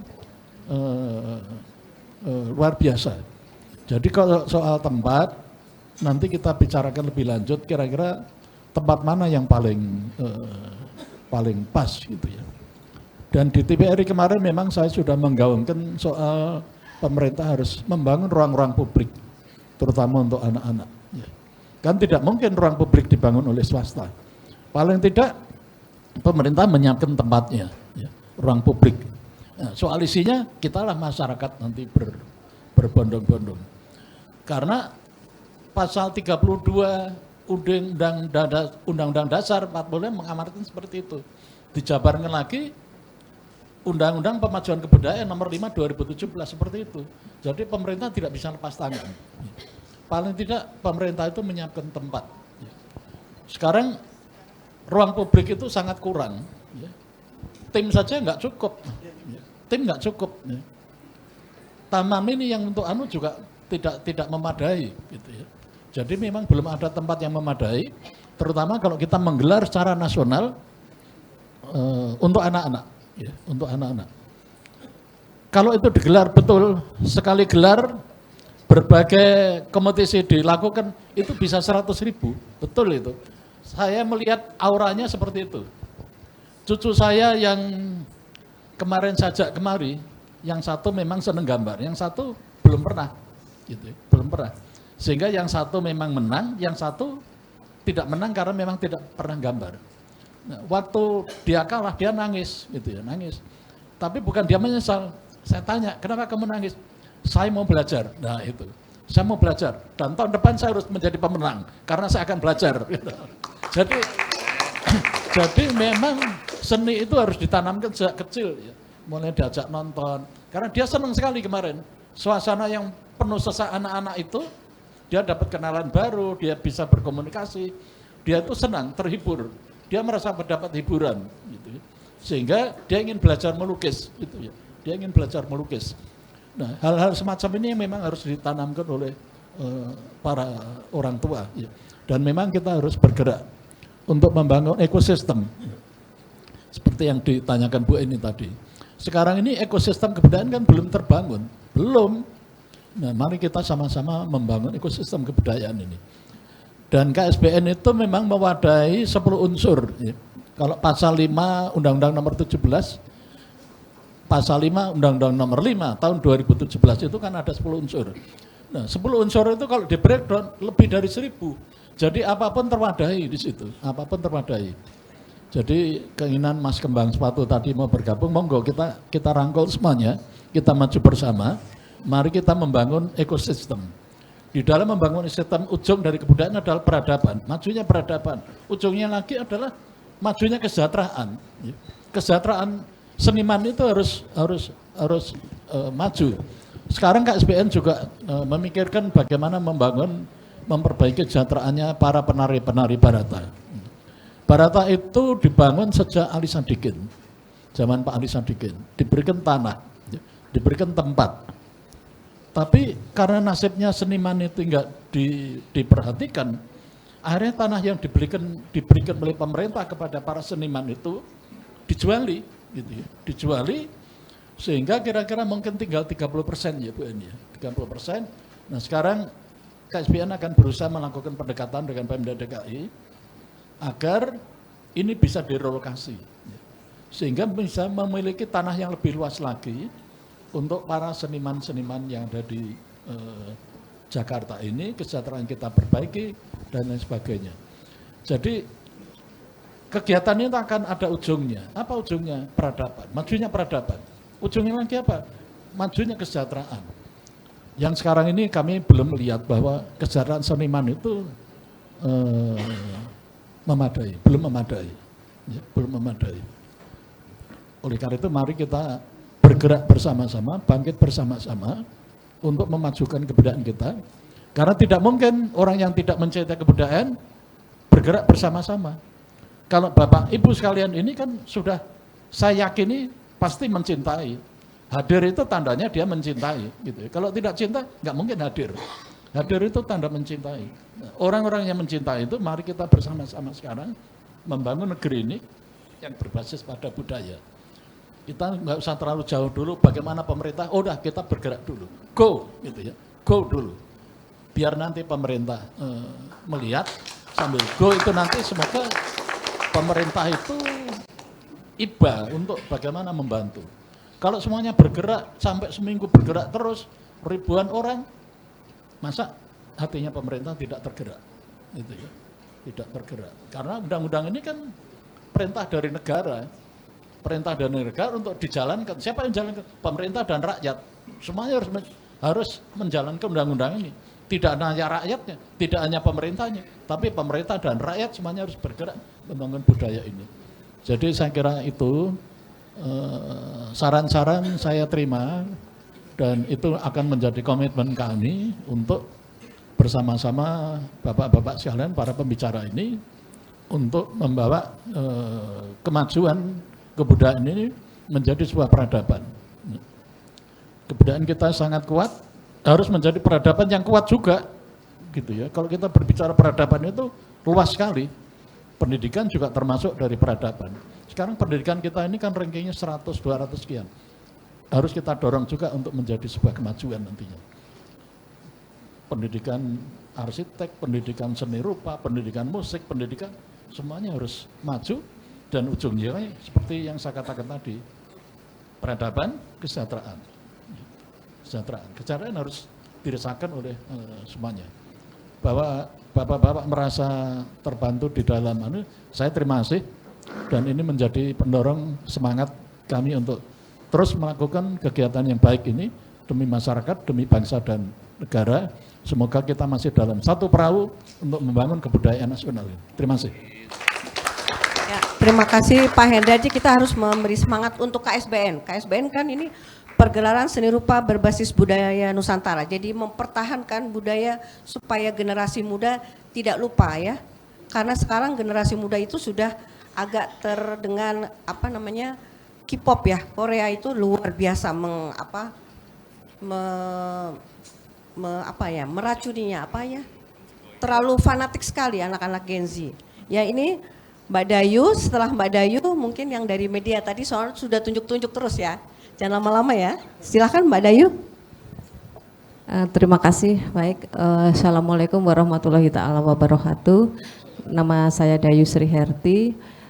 Terima kasih yang saya hormati Bapak Ketua Umum KSBN beserta jajaran dan juga rekan-rekan yang ada di depan panggung sebagai narasumber.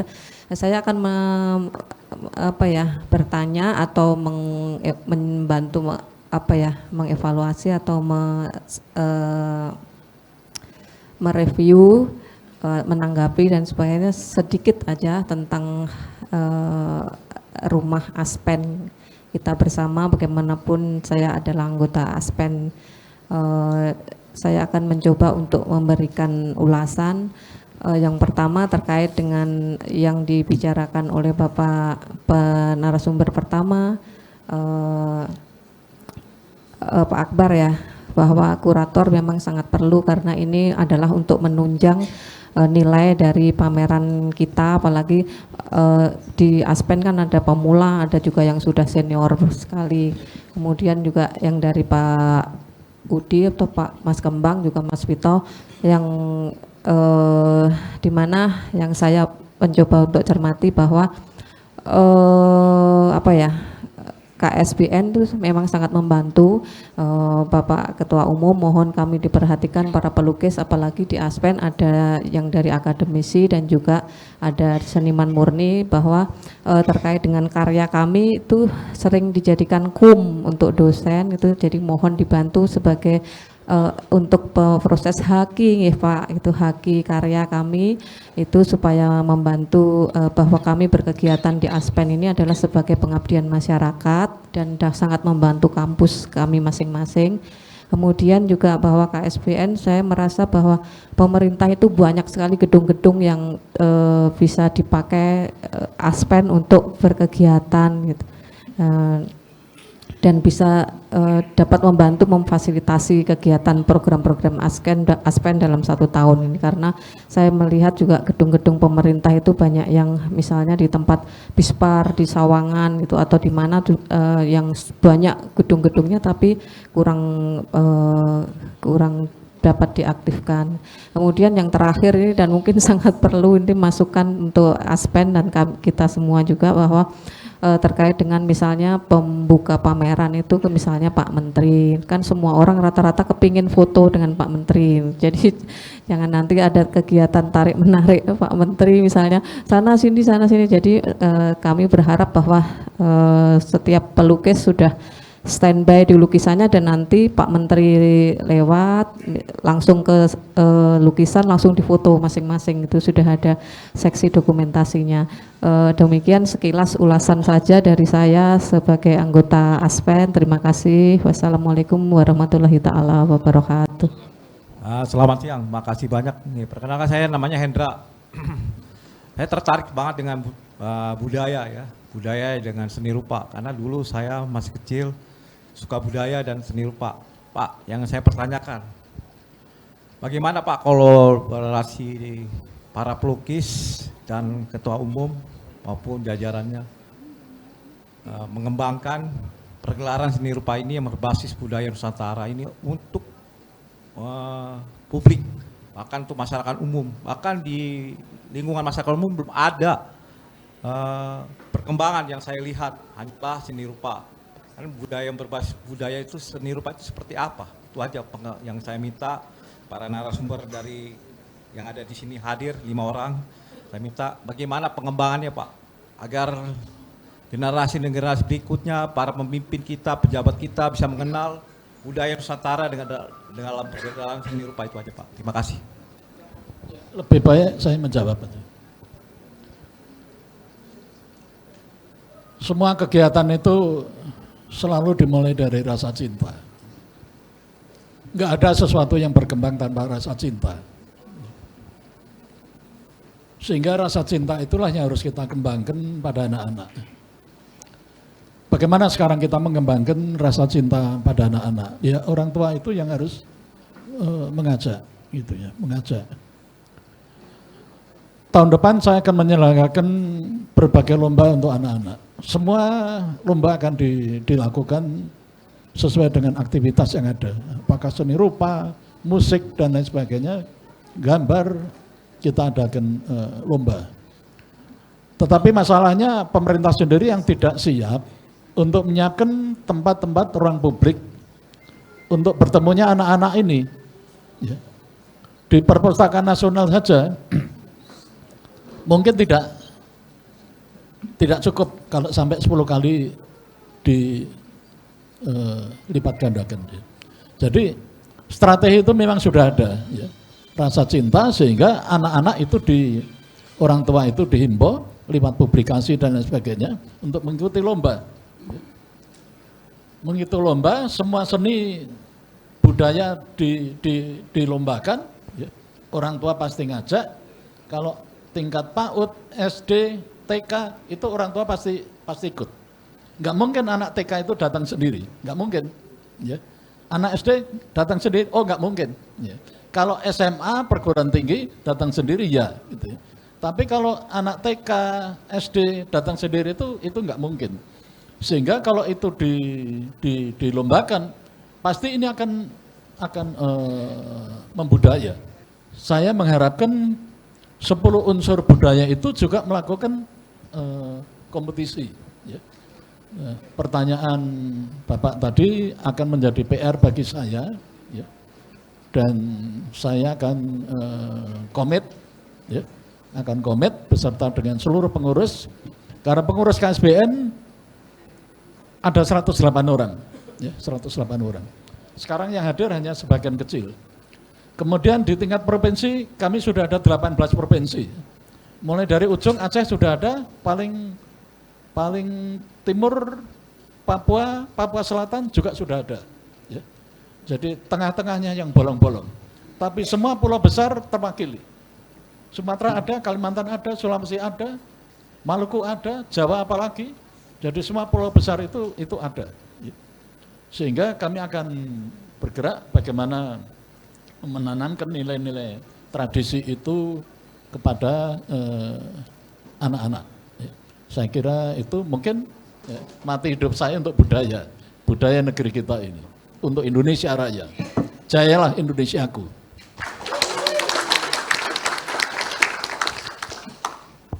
Selanjutnya adalah narasumber yang terakhir kita adalah Yusman. Beliau adalah pematung yang luar biasa Pak karyanya, keren-keren sekali.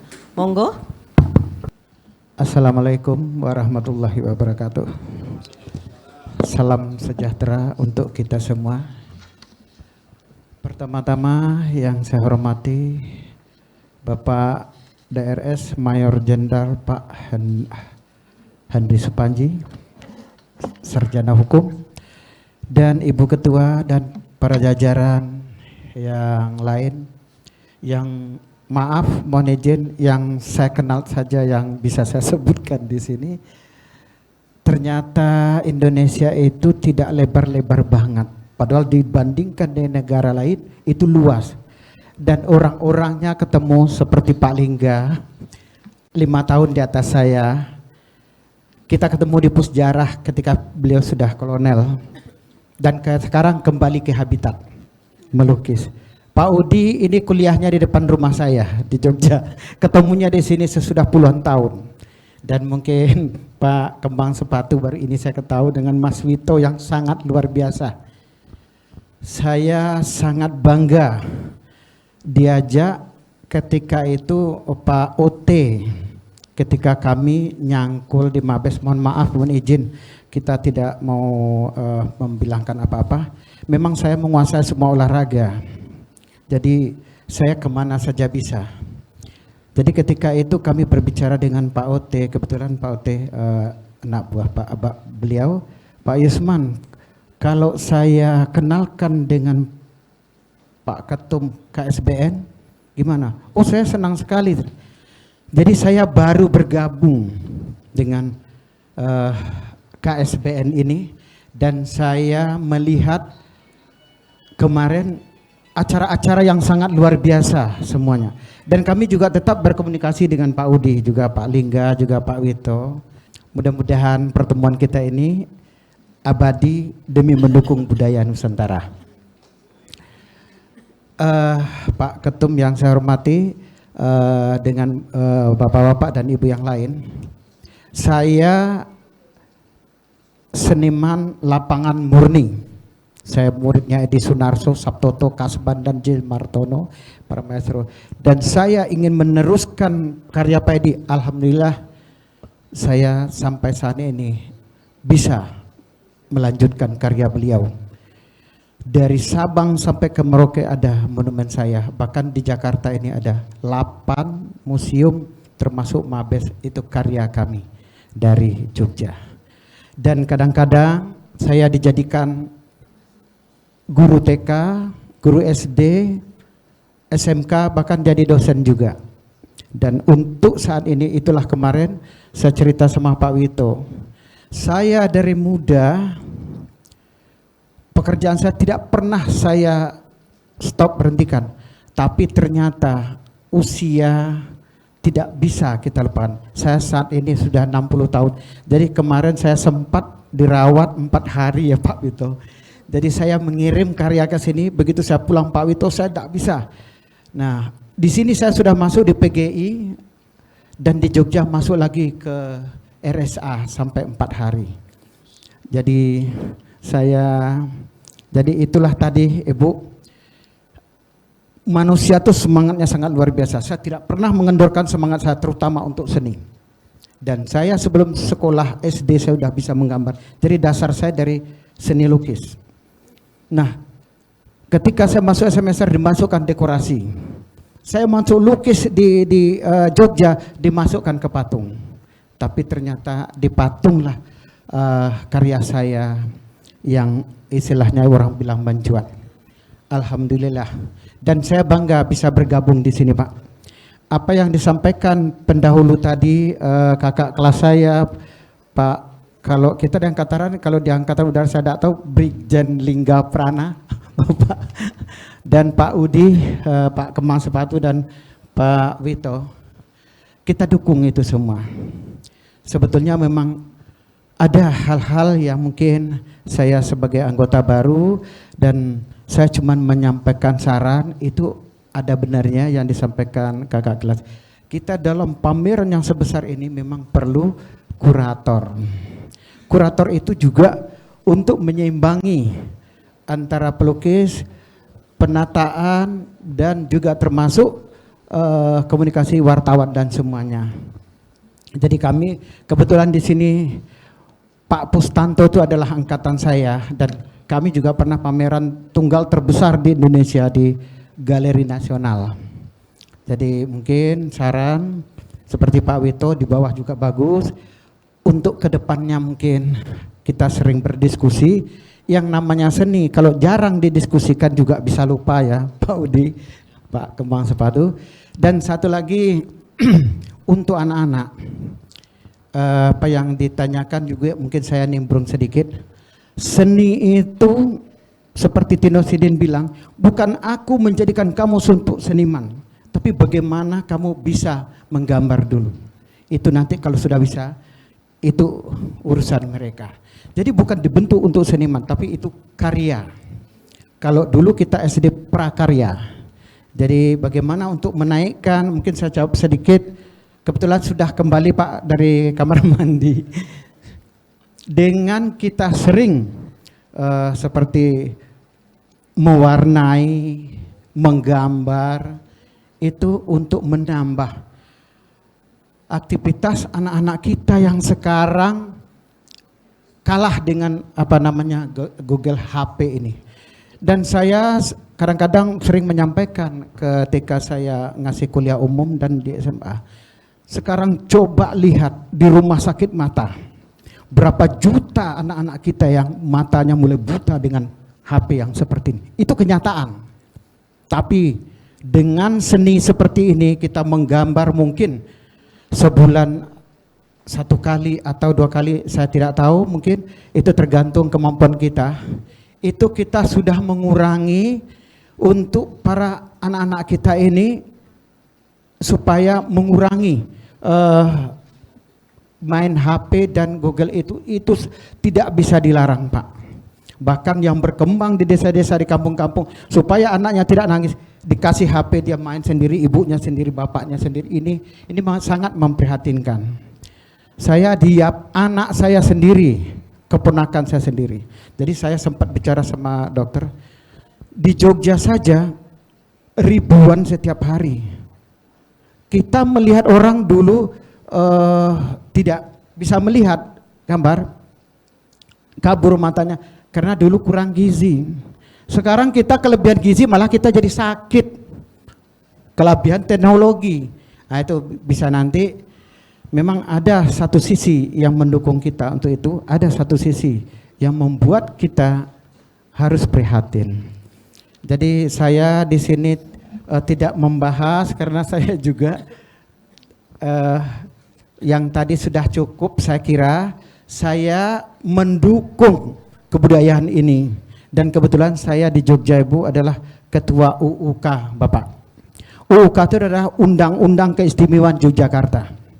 Karena semua di Jogja sudah ada. Ada hari ulang tahun Jogja Seni, ada juga di ASRI. Sementara saya melihat peluang itu, bagaimana hancurnya ibu kota kita tahun 48, tahun 49 tidak ada yang ngangkat. Jadi saya yang mengangkat. Dan ini atas persetujuan dari Gusti Mangkubumi. Kalau Gusti Mangkubumi tidak menyetujui saya tidak mau jadi ketua. Dan kebetulan ada Pak Lingga juga kemarin juga ikut di dalam UUK kita. Nanti akan kita undang seluruh Indonesia pada perwakilan. Itu karena saking banyaknya seniman di Jogja itu ada 6.000 Mas. Ada yang ke sana, ada yang ke sini. Kita juga terombang-ambing. Jadi kalau politik kita tidak stabil, seniman pun juga tidak stabil, khusus di Jogja. Jadi itu aja yang bisa saya sampaikan. Pak Ketua, Bu Eni dan para pejabat lainnya yang mengurus KSBN, saya sangat mendukung acara ini dan saya bangga ikut dalam ini. Terima kasih. Wassalamualaikum warahmatullahi wabarakatuh. Terima kasih sekali kepada narasumber kita yang terakhir, Pak Yusman. Apakah ada pertanyaan? Saya beri satu pertanyaan saja. Baik, apakah ada yang mau bertanya?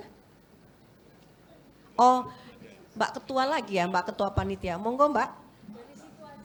Oh dari, ya oke, baik. Terima kasih. Saya cuma satu aja Pak Yusman. Terima kasih banyak. Tadi menyambung Mas kembang sepatu, ini masalahnya ini masalah Mas, dapur mengepul. Ya, gimana caranya lukisan laku, ya kan? Kemarin sebenarnya lukisan dan patung itu sudah ada yang tertarik mau beli. Nah, saya pun jomblak, ternyata harganya itu sangat tinggi. Nah, gitu. Nah, ini Bapak Ibu perupa ini di sini gimana ya caranya supaya apakah ada pertimbangan gitu ya, supaya itu tidak terlalu mahal gitu ya. Iya ya Pak, kan ngelukis itu pokoknya nek aku seumpama loh ya, seumpama saya ini wis tak hitung ini jumlahnya cat berapa, ide saya dihargai berapa, sudah cukup ya wes. Nanti ratusan juta ya saya pun mau nawarkan, saya itu S2-nya marketing tapi saya mau income gini loh, mau nawarkan itu Pak. Siap. Ya, Ini sangat menarik Pak Udi, jangan ketawa loh. Dari Bu Eni.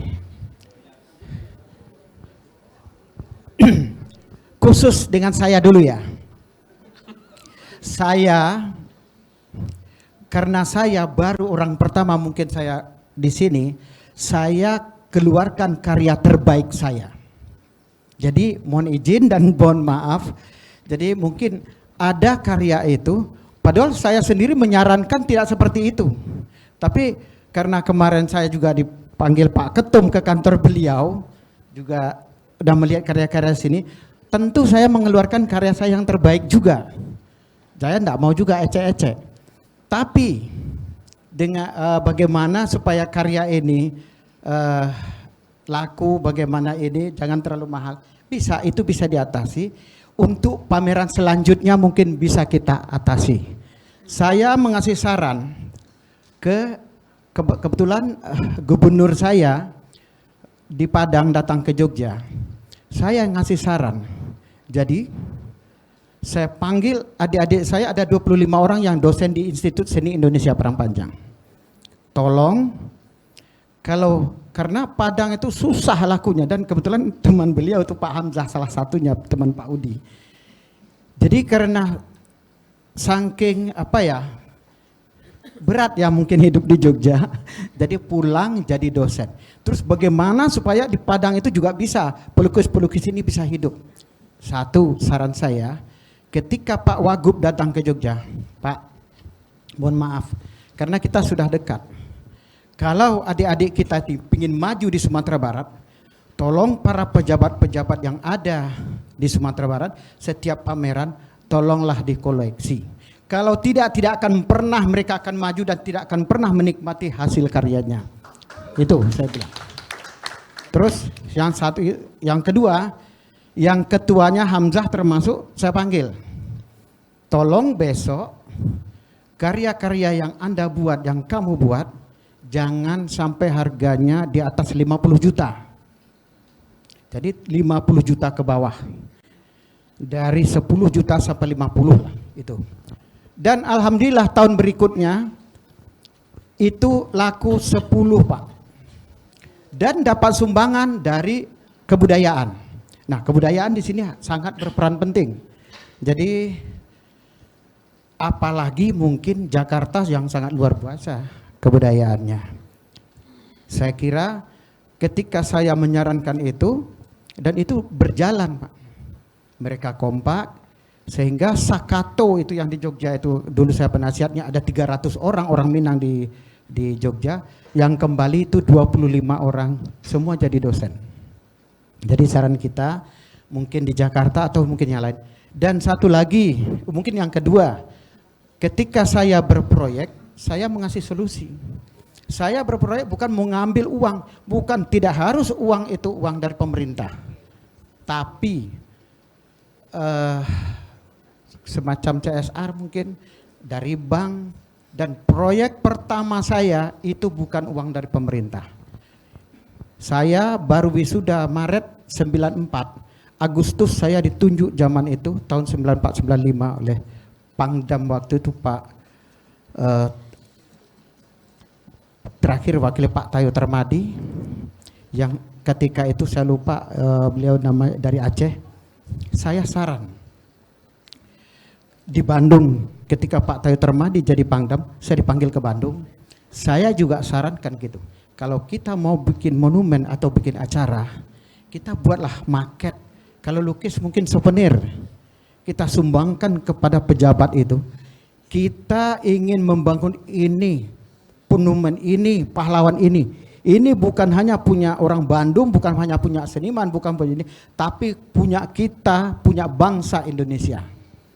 Jadi kita dari dulu tidak pernah dapat dana dari pemerintah, dan itu kita merdeka, bahkan berlebih dananya. Boleh saya katakan sekarang Pak Tommy nyumbang 1 miliar, 2 miliar berlebih, tapi tidak boleh dikembalikan sama Pak Pangdam kita, biar itu jadian.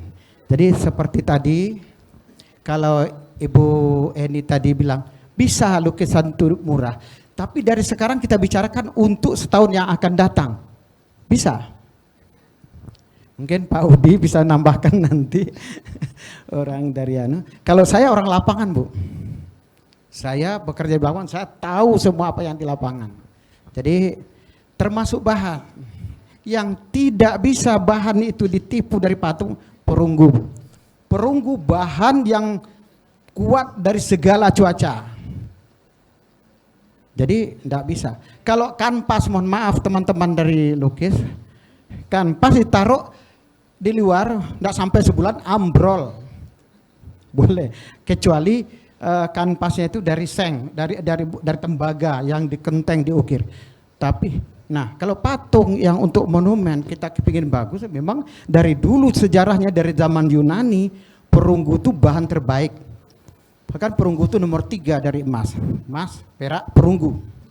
Tapi perunggu yang kita pakai di Jogja, itulah perunggu ala Jogja.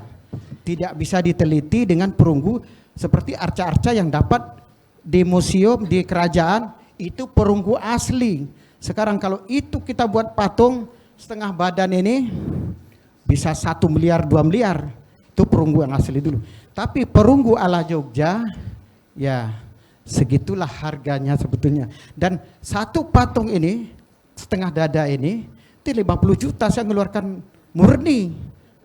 Karena patung ini orang sosial. Kalau lukis di kita di Indonesia, mungkin Pak Udi bisa selesaikan semua. Dan itu belum ada di kita di Indonesia. Artisan itu agak jarang dan malu. Tapi di barat 100 tahun yang lalu sudah ada artisan. Makanya patung, saya pematung, saya buat ide, saya buat market. Misalnya Pak Wito pematung batu, Pak Wito tolong laksanakan ini 2 bulan selesai. Pak Wito cuman pelaksana, arti patung itu yang tahu saya itu masih karya murni. Pak Wito cuman mengikuti garis-garis saya. Itu juga kalau dilukis itu artisan namanya. Dan di patung yang mencetak bukan saya lagi. Makanya patung itu, seniman itu di patung ada wakil seniman, ada seniman pematung, ada tukang seniman. Semua kita pakai. Makanya di seni ini patung itu orang sosial. Sampai nanti ke pemasangan, gitu. Jadi jawaban saya Bu Eni, bisa. Tapi kita rancang dari sekarang. Jangan tiba-tiba gitu kan, kaget kita. Terutama saya, mohon maaf. Tapi kalau kita rancang Pak, besok, tahun besok harga segitu, bisa. Terima kasih, itu mungkin jawaban saya sementara. Jadi terima kasih untuk semuanya, hebat-hebat semuanya dan keren-keren semuanya. Di sini saya simpulkan bahwa bahwa seni rupa memiliki peran penting dalam memperkuat identitas bangsa, identitas budaya suatu bangsa di Indonesia, dan tidak hanya menjadi media ekspresif, kreatif, tetapi juga sebagai sarana untuk melestarikan warisan budaya dan menyampaikan nilai-nilai historis kepada generasi mendatang. Kiranya cukup sekian. Wassalamualaikum warahmatullahi wabarakatuh. Ini ada pesan dari Bu Ketua Panitia. Kami berikan kepada dari BRIN, monggo. Terima kasih, mohon izin Pak Ketua Umum dan Bapak Ibu rekan-rekan semuanya. Perkenalkan saya Yanu Prastio dari Badan Riset dan Inovasi Nasional. Tadi ngobrol dengan Bu Ketua Panitia, diberi kesempatan sedikit untuk menyampaikan informasi. Kebetulan kami ada kerjasama dengan La Rochelle University dari Prancis, yang punya program juga untuk residensi, Pak, terkait dengan bisa dilakukan oleh para pelukis atau seniman, baik itu yang muda maupun yang maestro, untuk bisa residensi di Prancis.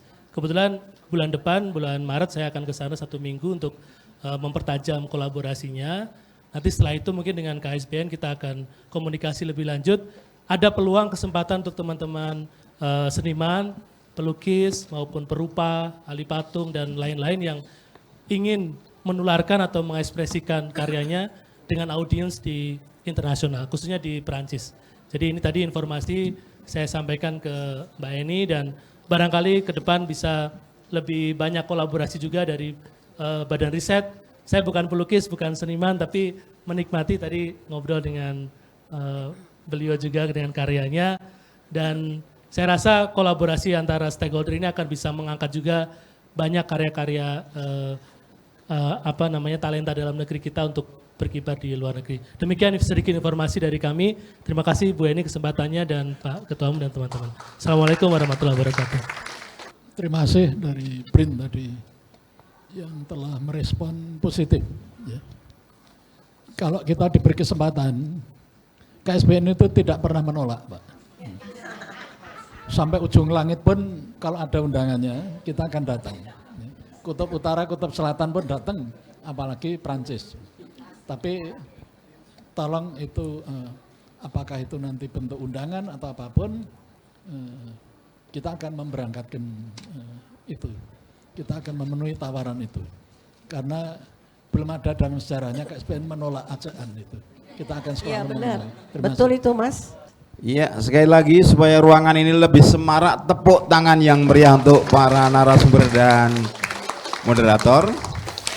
Untuk itu kami persilahkan dengan segala hormat Ketua Umum KSBN Bapak Mayor Jenderal TNI Purnawirawan Dr. Andes Hendarji Supanji berkenan memberikan dan menyerahkan penghargaan kepada para narasumber.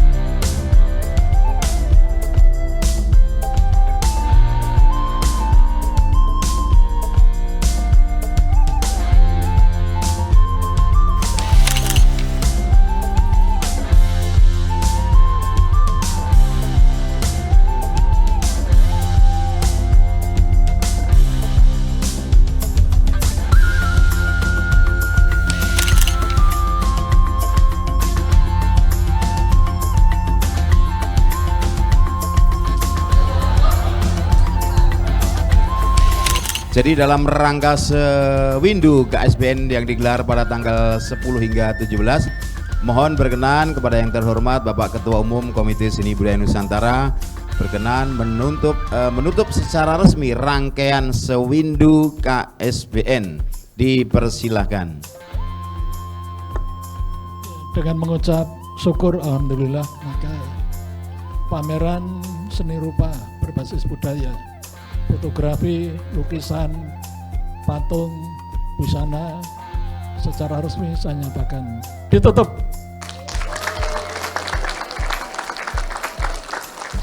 Dan tahun depan dibuka kembali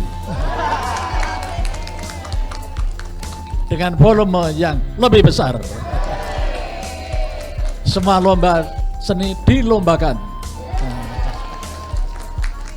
Siapa kita? KSBN. KSBN luar biasa. Terima kasih.